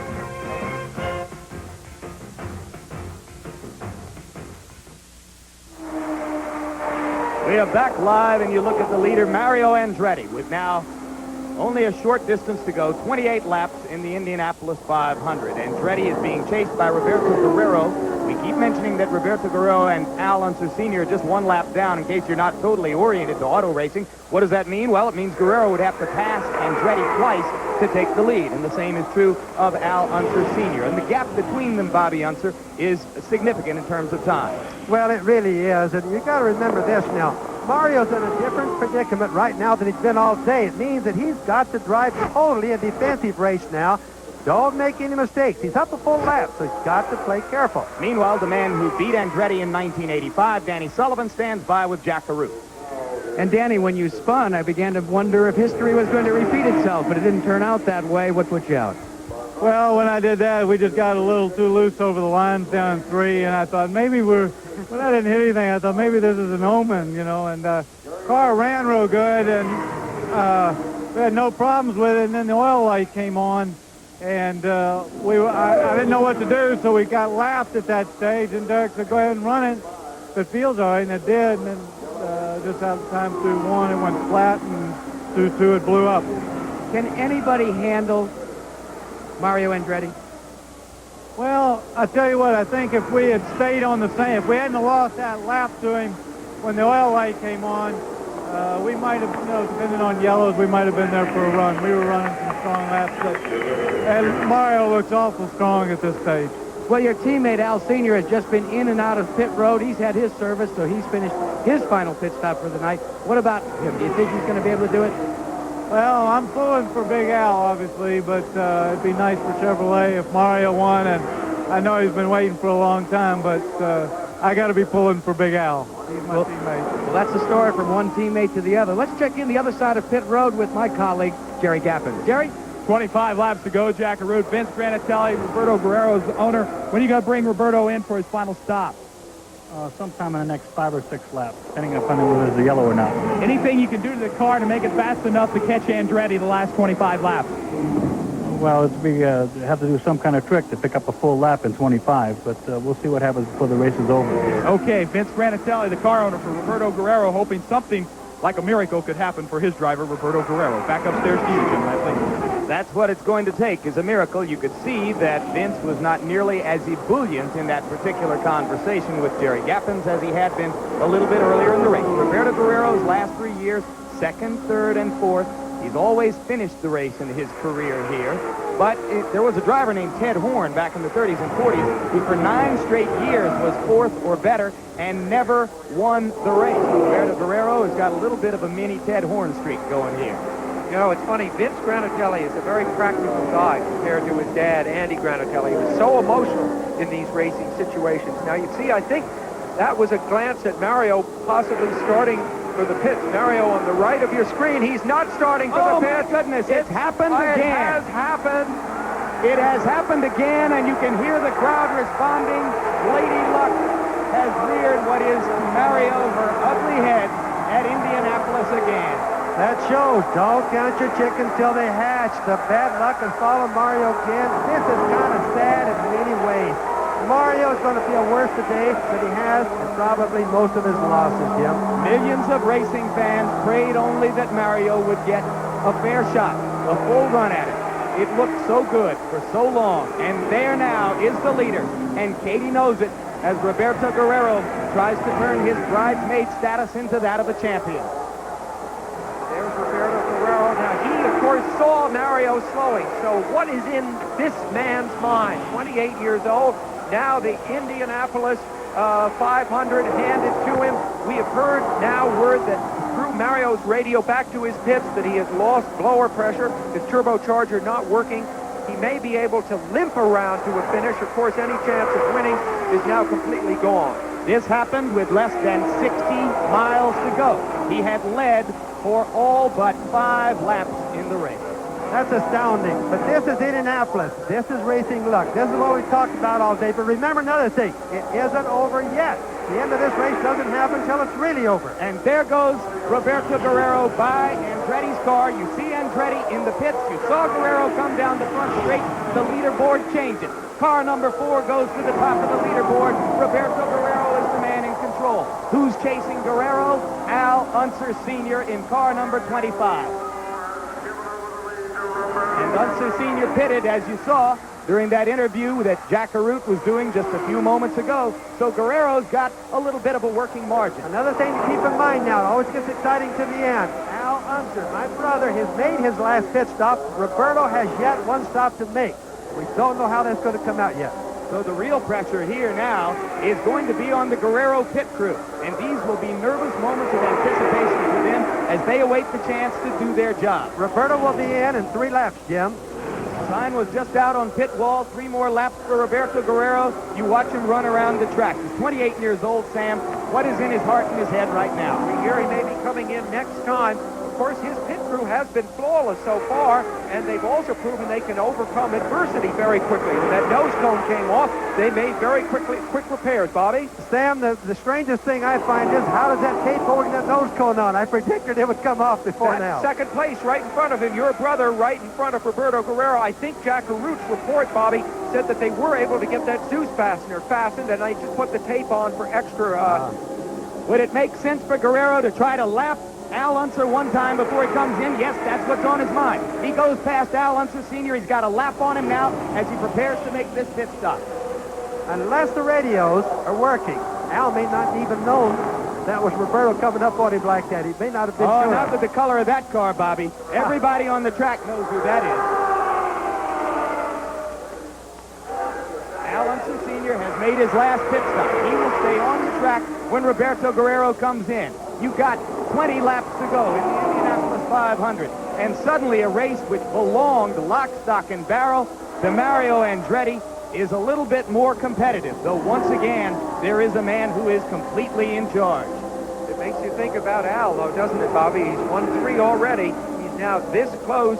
Just the failing of Roberto Guerrero. You see Mario, to think of the thoughts that are going through his mind, you can't imagine. Well, to reiterate what I said before, if something happens to Guerrero and Al Unser Sr. wins this race, you can make a strong case for him as the greatest Indianapolis 500 driver of all time. Well, Al still has a chance of winning it. This race is not over. That's the neat thing about Indianapolis. This doggone thing doesn't end until the checker flag falls. Al Sr. has won more money at Indy than anyone else. He's led 595 laps at Indy, only 18 short of the record. He's finished in the top 5 10 times. He is the man, I'm sure, of those remaining on the track that Guerrero least wants to see chasing him in this situation. Here comes Roberto. Let's watch the pit stop. All right, this will be interesting to see, Jim. They better not make mistakes now. He has a chance of winning this race. Now's the important time. Everything in racing comes down to the very last part. Now there's second place, Al Unser Sr., and he is still out on the track, remember, as Guerrero makes the pit stop. No adjustments for Roberto so far. The critical thing here for Roberto to get out of the pits before Al Sr. makes it back around on the front straight. Al Sr. is going down the back stretch. Now he's going into turn 3. You know that's in Roberto's mind. This pit stop is dragging on there. Killed the engine. Roberto killed the engine. Stalled it. This is really going to change the outcome of this race. Roberto's engine, he's got it going off, Jim. They're going to be very close. They're going to be very close. Here's on turn 4 in the front straight. He's going to pass him, I think. Yeah, he can't get it going. It's stalled again. Al Unser Sr. takes the lead in the Indianapolis 500. You've got 18 laps to go. This man has won it 3 times already in his career. He's 47 years old. He didn't have a ride until 2 weeks ago. And now Guerrero has had a taste of Andretti luck. The crowd is going wild. They have to pull Roberto back. If he goes one pit stop too far, it's even a lap penalty, if I remember right here. Al now is on the defensive. He must operate totally different. He's not chasing anybody. They're chasing him. He is the coolest hat on the track. And what do you think A.J. Foyt is thinking back in his darkened garage right now? He is counting up those little differences between his record and Al Unser Sr.'s, and he might be recognizing All that right, it's Roberto's pretty underway doggone again, close. Jim. Sorry to interrupt. Yeah, but you're right. Guerrero is now back at speed, leaving the pits. You see him there. But there goes Al going by him, so he is now a full lap down, and obviously he saw Al flash by. He knows the situation. There's no chance of overcoming that deficit through sheer speed whatsoever, so he is now in the position that Al was in before. This is all within the space of a few miles. Andretti, who had controlled the race all day, suddenly pulling down to the apron. Guerrero taking the lead. Guerrero passing Unser Sr. to go a lap up. Coming in for the routine pit stop, the last one in the race. Stalling the car. And Al Unser Sr. taking advantage of the opportunity to move into the lead. All he's got to do now is finish cleanly. Jim, I still want to caution everybody. This is the Indianapolis 500. You can't tell what's going to happen. We've had an extremely exciting race, especially at the last here. More action than you can believe. But Al is on the defensive. He must keep everything together, but he can do it. He could have had even more than 4 wins. He was second in 1983. There's Mario finally coming back out into the race. He's going to finish it, perhaps, but only as an also-ran today.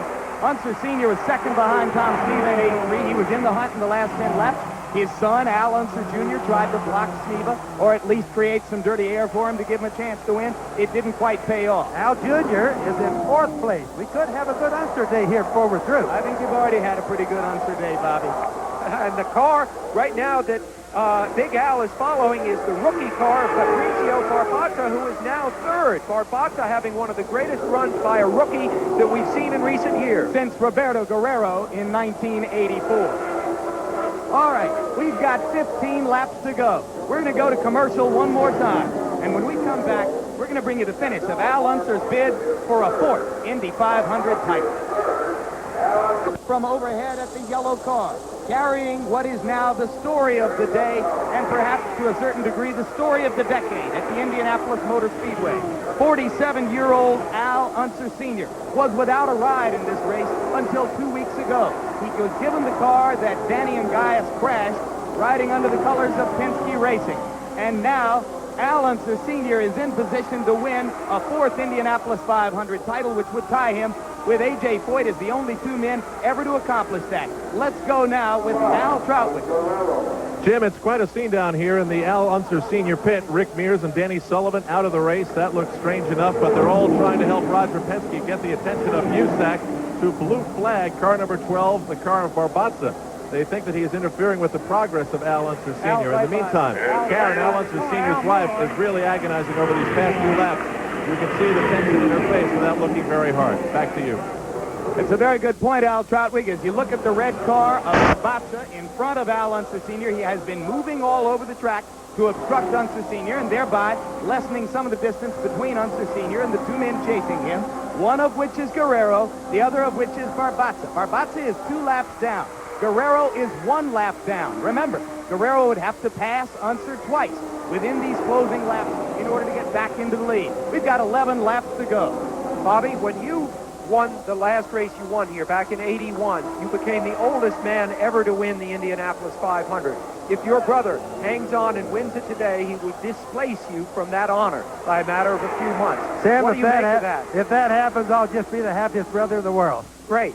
What do you think he is feeling right now, given your intimate relationship through the years? What's in his mind? He's trying to make a decision right now what to do with Barbazza, whether to go for a pass and get out of a danger area or whether to possibly create a danger area by trying to go by. He can't make up his mind. Fabrizio's holding him back, but he just doesn't know what to do. Plus, he's got Roberto behind him. But he's got a lap lead. He's not going to take any chances at all going by Barbazza. Well, Jim, it's really more of a case about whether you can have dirty air, the guy getting a wreck in front of you, something like that. That's where the problem comes in. What an emotional weekend this is going to have to be for the Unser family. Friday night, Bobby Unser's son, Robbie Unser, was injured in an automobile race here. As you see, Guerrero unlapping himself. He's now back on the lead lap with Unser, and we've got 9 laps to go, but let me pick it up again. Your son, Robbie, broke his leg Friday night and is having a little bit of a tough go of it right now at Methodist Hospital. You've got your brother in the lead with less than 9 laps to go, trying to win for the 4th time. Your nephew is just 3 cars behind him in 4th place, and you're working the Indianapolis 500 for an announcer, or as an announcer for the first time. How hard is it now for you to maintain your concentration in these last 9 laps? Yeah, it's hard. I've got the shakes, as you can tell right now. I'm beyond myself. It's almost as if I was doing this race myself. And Al just did a good thing by letting Roberto go by. That's a professional thing. You should have let him go. He needs to stay away from everybody and make it to the finish. Bobby, you never felt this way when you were on the track racing against him and he was winning, did you? No, and if I was there today, I wouldn't be this way either. So Al Jr., though, what is he thinking? He roots for his father. Well, he is rooting for him now. Little Al is running good. He's in 4th place. But I guarantee you that he's really pulling for Daddy right now. Now we have a yellow flag. Yellow flag with 8 laps to go. It's Mario Andretti, who has gone down into the infield. This is not bad news for Al. This is good news. He can get the car, get down, cool everything off, burn away a few laps under the yellow. This can't hurt anything. 8 laps to go, so there won't be many laps left under the green when we come back after this yellow. Well, let's try to cover all the little details. This is a 1986 March Cosworth car that Al Unser Sr. is driving. It is a year-old car. It's been a long time since a year-old car won the Indianapolis 500, and that says something about the present state of technology in the sport. A little bit of a state of flux there. But that is just the mechanical story. The human story is so much bigger and so much more compelling, and it all centers on that man, a quiet, very private man who lives in Albuquerque, New Mexico, just across the road from his brother on a plot of land that your father bought for the family a long time ago. He's a man who does not mingle as gregariously in some ways as a lot of other people in the sport do, but I'm sure that he has very strong feelings about what is about to happen to him right here. Well, he's in good shape right now, Jim. He's got Johnny Rutherford right behind him. The pack will go around and get behind him. Unless he has a mechanical problem, Al will get by the finish line. It'll be all right. Try to hang in here, Bobby. We've only got 6 laps to go. You know, it's just 2 weeks ago that Al Unser was riding his bike around the garage area here, still hoping for a ride. The only ride he had was a small 2-wheel bike. Circumstances, Danny Ungaias had a crash in the 3rd Penske car, badly concussed, could not come back and drive that car. Roger Penske went back to a man who has done so much for him in the past, including winning the national championship just 2 years ago. And so Al Unser now sits at the wheel of the car in this race, which is the envy of everyone else. And isn't it ironic that the man who sits behind him, and we haven't given him a call all day, is Johnny Rutherford, another 3-time winner who, if he were in the hunt and he thought he had a good chance, would have been looking for a 4th victory today. Johnny Rutherford now watching as the man ahead of him proceeds toward a big plateau in Indianapolis history.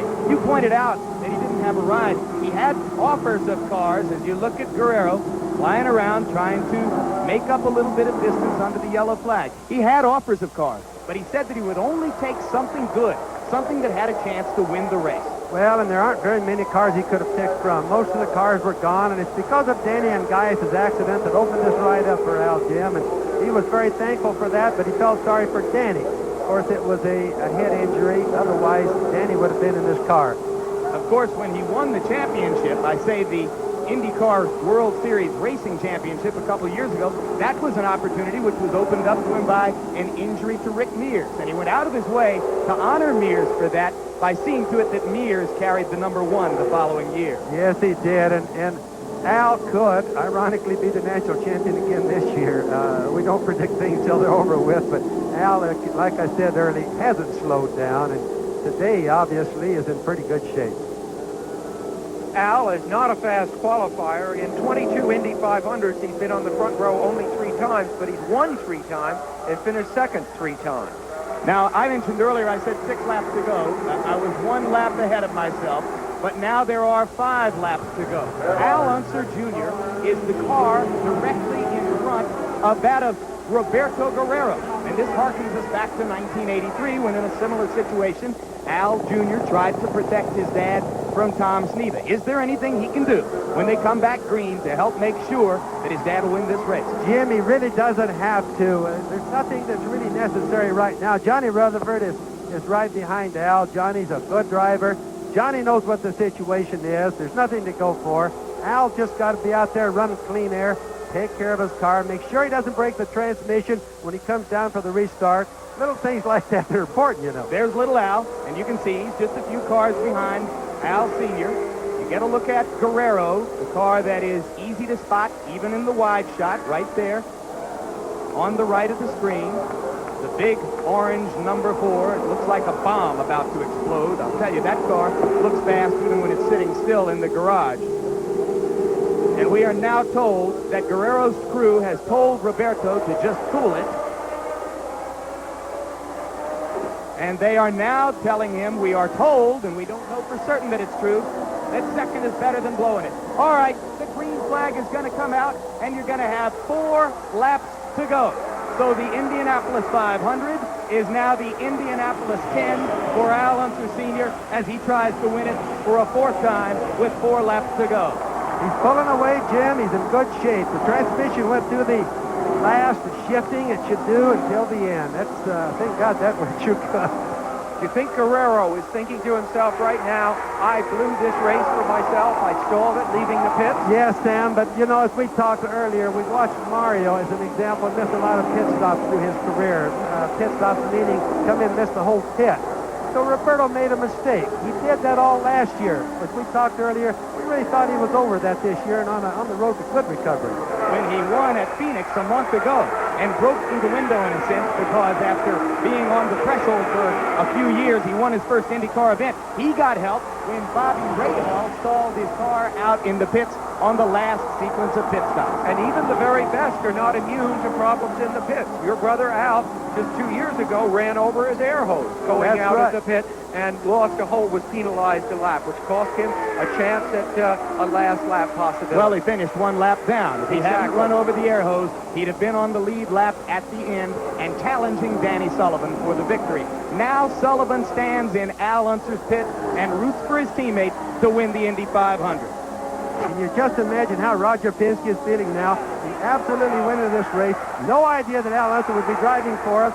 Now, Al Unser is just could possibly win this race for him. Just 2 laps to go, Jim. He won it in 1970 racing for Parnelli Jones. Again in 1971, he was the last man to repeat. He won it in a chaparral in 1978. He has not won it in 9 years. He was second in 83, 5th in 82, 3rd in 84, 4th in 85. And now it looks like he's going to add 1st in 1987. And with that incredible record behind him, Jim, still, when I stood next to Al when he went out to qualify and to put this car in the show 2 weeks ago, as he put his earpieces in, we see him coming up to 1 lap. His hands were shaking so badly, he could barely get his earpieces in. So no one is ever immune to the pressures of this place, and I don't think on this last lap that he's immune to it either in that cockpit. Do you? Boy, Aaron doesn't want to look. Karen doesn't want to look. Face that tells you the story. She just crossed her fingers. She got everything crossed. She just praying to God that he can make it around the rest of this last remaining lap. He's in the short chute between turns 1 and 2. Going down the back stretch. Now he's into turn 3. He can coast from there, right? Just about. When he comes off of turn 4, he can slide across. That's Chris Mears, Rick Mears' wife, hugging Karen. And now here it is. Your brother, Al Unser, joins A.J.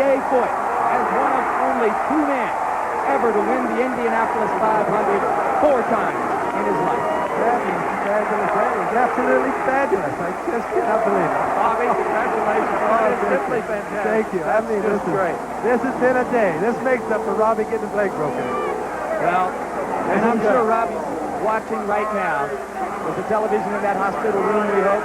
Yes, he is. Well, he's not watching TV, but he's listening to the radio. Well, that's right. He's listening to the radio and later. listening to Paul Page call this race on the radio as this telecast is blacked out until later this evening in Indiana. And the crowd now stands and responds for the man who can be called, certainly, one of the two greatest race car drivers ever in terms of his record in the Indianapolis 500. Rutherford next to him. You have to assume they exchanged a wave somewhere. And there's Little Al. Little Al pulls up next to his dad. Happy for his father right now, guarantee you. Little Al hasn't won yet, but this may not be the last Unser victory by any means in the Indy 500. Oh, I don't think it will be, but the important thing is we have a four-time winner in the Unser family. Al's done a marvelous job today, especially considering he came here without a car to drive. Bobby, tell me honestly, as the race began, did you think this was possible? Sam, I knew it was possible because, not necessarily about Al, but of several of the guys that have a lot of time here. We expected the race to have a lot of problems today. The weather helped it not have so many problems. So we all said, you and Jim and I all agreed that experience would probably prevail today, and it did. Yes, it did. Well, the Unser family has 7 victories now. No family certainly has ever meant as much to this race. Your mom, for years, was a fixture here with her chili in the garage. And Jack Arute is standing by now to talk to what we have to assume is an extremely happy man. Jim Lampley, this is history. Joining A.J. Foyt as a 4-time winner of the Indianapolis 500 is Al Unser Sr. Trying to get his car moved up properly, trying to get out of the cockpit. He's still got his helmet on. You can see the wheel has been dislodged. He's got to get the pop-off valve. It's just pandemonium here. He just wants to get out of the car so badly. They're trying to yank it off. There we go. Just wants to get up, get the congratulations. Roger, fantastic. Congratulations. What a wonderful win. Well, it's great for Al. He did a great job. We hugged him. That's great. Al's getting his helmet off. His wife Karen is here, ready with the congratulations. What a terrific story. In so much as on May 3rd, this man didn't even have a ride for the Indianapolis 500. And now Al getting the kiss from his wife. Al, congratulations. 4 times. The Indy 500 is yours. How does it feel, buddy? I'll tell you what, it's hard to believe. It's something that, you want to dream about. And, it just seems that, it wouldn't come true because of all the problems. And, of course, I still want to say Danny Sullivan, or Danny Angaius, rather. I feel for him because this should be his ride. That's the way it goes. What were your thoughts, though, when at first it looked like you were going to be a solid third, then it was a solid second, and then all of a sudden, lo and behold, a solid first was within your grasp? Well, I'll tell you what, Lady Luck has to run in your way sometime, and this is one of them. Your brother Bobby called the race, and he was just a basket case up there for the last lap. Do you want to say anything to him? Well, I'll tell you what, Bobby, I'm a basket case, too. Al, we're all... talk to you right here. Bobby, go ahead. You got a chance now to talk to your brother. Al, can you hear me? Yeah, I can hear you, Bobby. I just want you to know the family is proud of you. That was neat. I'll tell you what, it's a great feeling. It really is, Bobby, and as you know, and I'm glad we're here. Yeah, the Unsers have a 4-time winner. Back here. As Al plays, I think, a little history here, getting an interview with his brother. Everybody getting the congratulations, the customary milk. But one thing, Al, what about your feelings? When do you think it'll all hit you? Because it really is something that'll take a few days, isn't it? Well, I'll tell you, yes, it will, because, I had my doubts going into this show, and I knew I had a good car, and we knew that, that the team was there, and, of course, Cummins for sponsoring me in Pennzoil and Hertz and all of them. It's just a great feeling. And of course, Goodyear, I didn't have any problems all day with tires, even though they're the big, deal about them. But I have no problems whatsoever. You alluded to the fact that you feel bad for your teammate, the guy that was supposed to drive this car, Danny Angaius. Is there anything that you may be saying to him when you get a chance to chat with him? No, I haven't had a chance, but I would, like to say, Danny, that this should be yours. Well, that's the story from Victory Lane as far as Al Unser Sr. is concerned. He is the 4-time winner of the Indianapolis 500, now taking that swig of milk and about to be awarded the Borg-Warner Trophy, which is so emblematic of victory here. 4 times his face will be on it, and it's just fantastic down here. Trying to get a word maybe with Roger Penske. who's over on the other side. Now they're going to put the wreath on him, getting all the congratulations, and it's just hard to fathom that this man came here without a ride just a couple of days ago. I mean, just about May 4th, and he absolutely didn't have a ride, and then lo and behold, he gets the victory. Let's go back up to the tower. And Jack, there was another Unser brother, Jerry Unser, who raced here before Bobby or Al ever did. And let's remember him too right now, because he's watching from somewhere up above. He'd certainly be happy today, I promise. And now we're going to look in slow motion, Bobby, from our race cam in Al Unser Jr.'s car at the scene on the flag lap as Al Unser Jr. moved up next to his dad to offer his special congratulations for a job well done.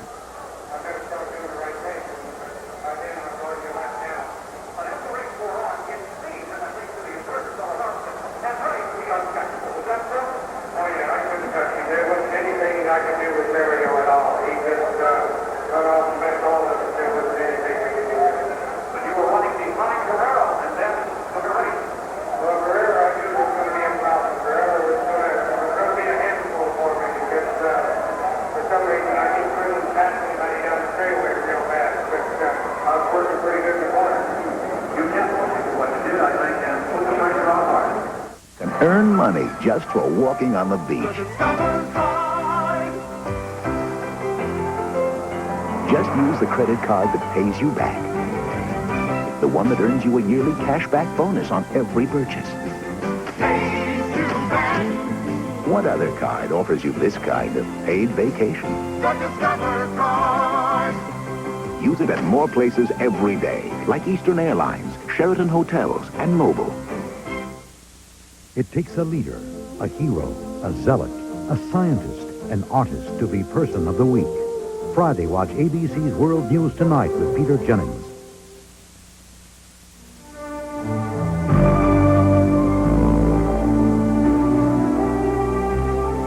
Every second, of every minute, of every hour, of every day.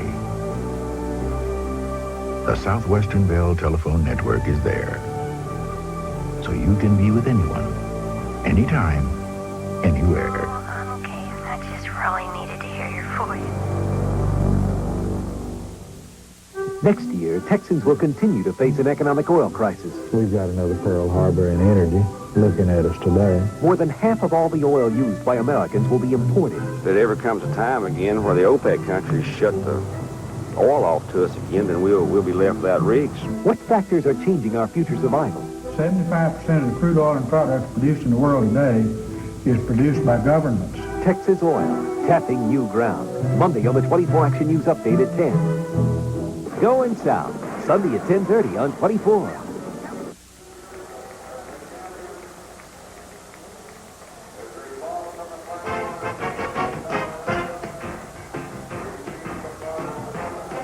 The Indianapolis 500 is being brought to you by Chevy, the heartbeat of America, today's Chevrolet.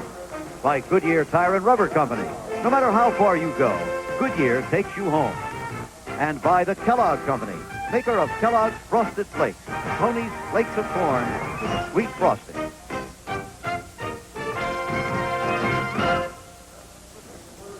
Jerry Gappin's back with second place runner Roberto Guerrero. Roberto, had to be one of the biggest disappointments in your life. What did you think when you stalled that engine on pit road? Well, obviously I wanted to die, and it's a shame. You know, I came in the pits and I couldn't get the car out of gear, so I knew we were having a little bit of trouble. I was hoping we get it done as soon as possible, and but when the car dropped, the engine just died. So it's you know, disappointing. But we're leading the championship. We have to look to the rest of the year, and you know, we were in good shape. We got reports that the crew there at the last 4 or 5 laps just told you to cool it, take second place, and be happy with that. Is that true? Well, they may have said that, but I wasn't going for it. I mean, I was trying as hard as I could. I passed a few cars, but I knew it was a difficult task. It's very difficult to pass with the turbulence, and I just gave it my best, that's for sure.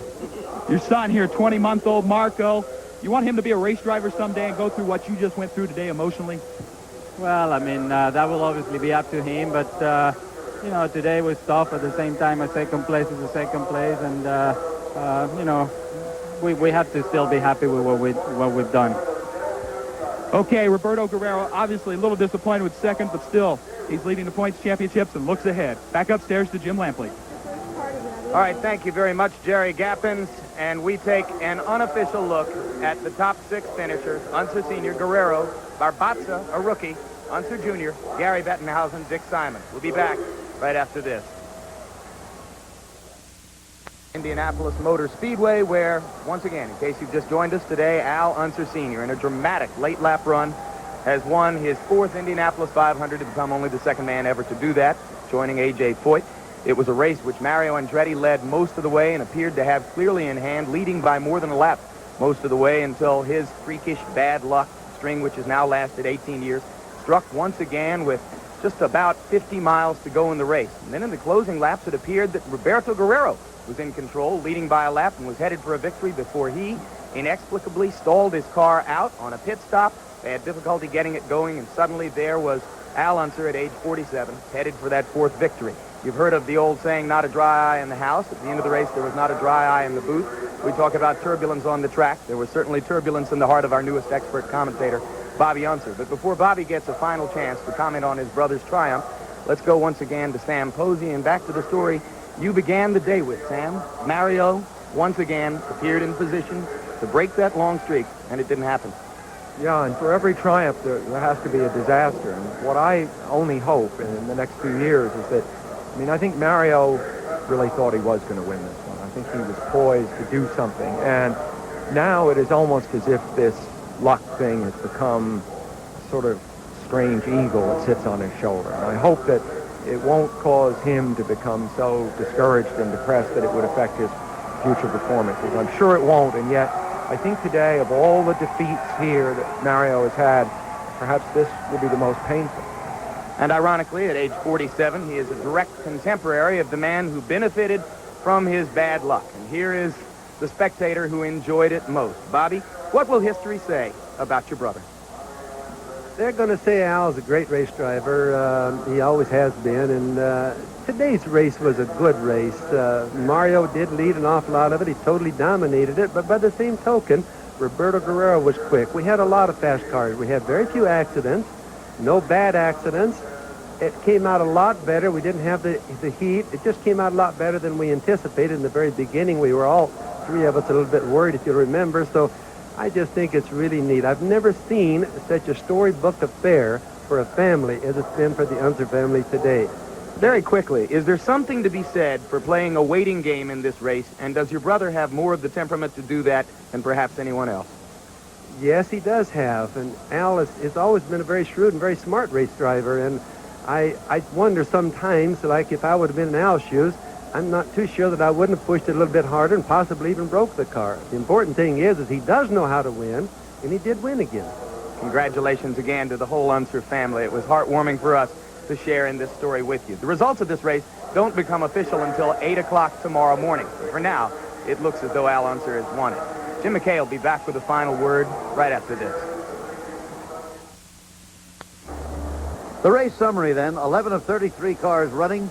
Number of leaders, 4, 10 lead changes, 10 yellows. The average speed, the 4th fastest in history. You see the time of the race there, just over 3 hours. The winner, winning his 4th Indianapolis 500, Al Unser Sr. We have a report that has not been confirmed for us by the Speedway, but it has been put out by the Associated Press. We are told that a spectator was killed here today when a tire flew off Tony Bettenhausen's car into the crowd. That is unconfirmed now. It has gone out on the wire service, so we feel we should tell you that much about it. Obviously, our people are trying to find out exactly now. Let's go down to Al Troutwig with hard luck Mario Andretti. Thank you, Jim. Mario, what kinds of thoughts have you been able to accumulate in your mind after talking to your crew and thinking about what happened to you today? Well, we're just trying to figure out what actually did happen. It looks like the fuel system pitched on us all of a sudden. We're just out of the blue. Everything was working just absolutely beautiful. I mean, the car was perfect. And just all of a sudden between 3 and 4, I felt a backfire through the system, and it was that. So when I come in to try to start it, there was just fuel pouring out of it. So just a fuel management system that fits. There must have been a moment today when you had your hands on the wheel and you said to yourself, it feels like this is mine today. Well, it felt as good as I ever had here. The car was perfect. It's an absolute tribute to the crew. They gave me a perfect car today, and I don't think that anyone could have done anything with us as long as everything was running. And that Chevy engine was running just absolutely beautiful. It's not the fault of the engine. It's just accessories that went, and it's a shame. Mario, thank you for taking the time to talk to us. To Jim McKay. Well, you would have to say that the winners here today were Lady Luck and Father Time. Lady Luck, of course, and Father Time, the experience and the age of Al Unser Sr., the oldest winner in the history of the Indianapolis 500. As for the others, let's take a look at the field here. Roberto Guerrero had to learn something when he stalled his car coming out of the pit. A great rookie race for Barbaza, finishing third. Here are some of the other finishers. Andretti finished ninth, as you saw. Danny Sullivan 13th, all unofficial, by the way. And there you see Gordon Johncock down in 22nd. A.J. Foyt dropped out. He finished 19th. Davy Jones, his protege, was down there. And the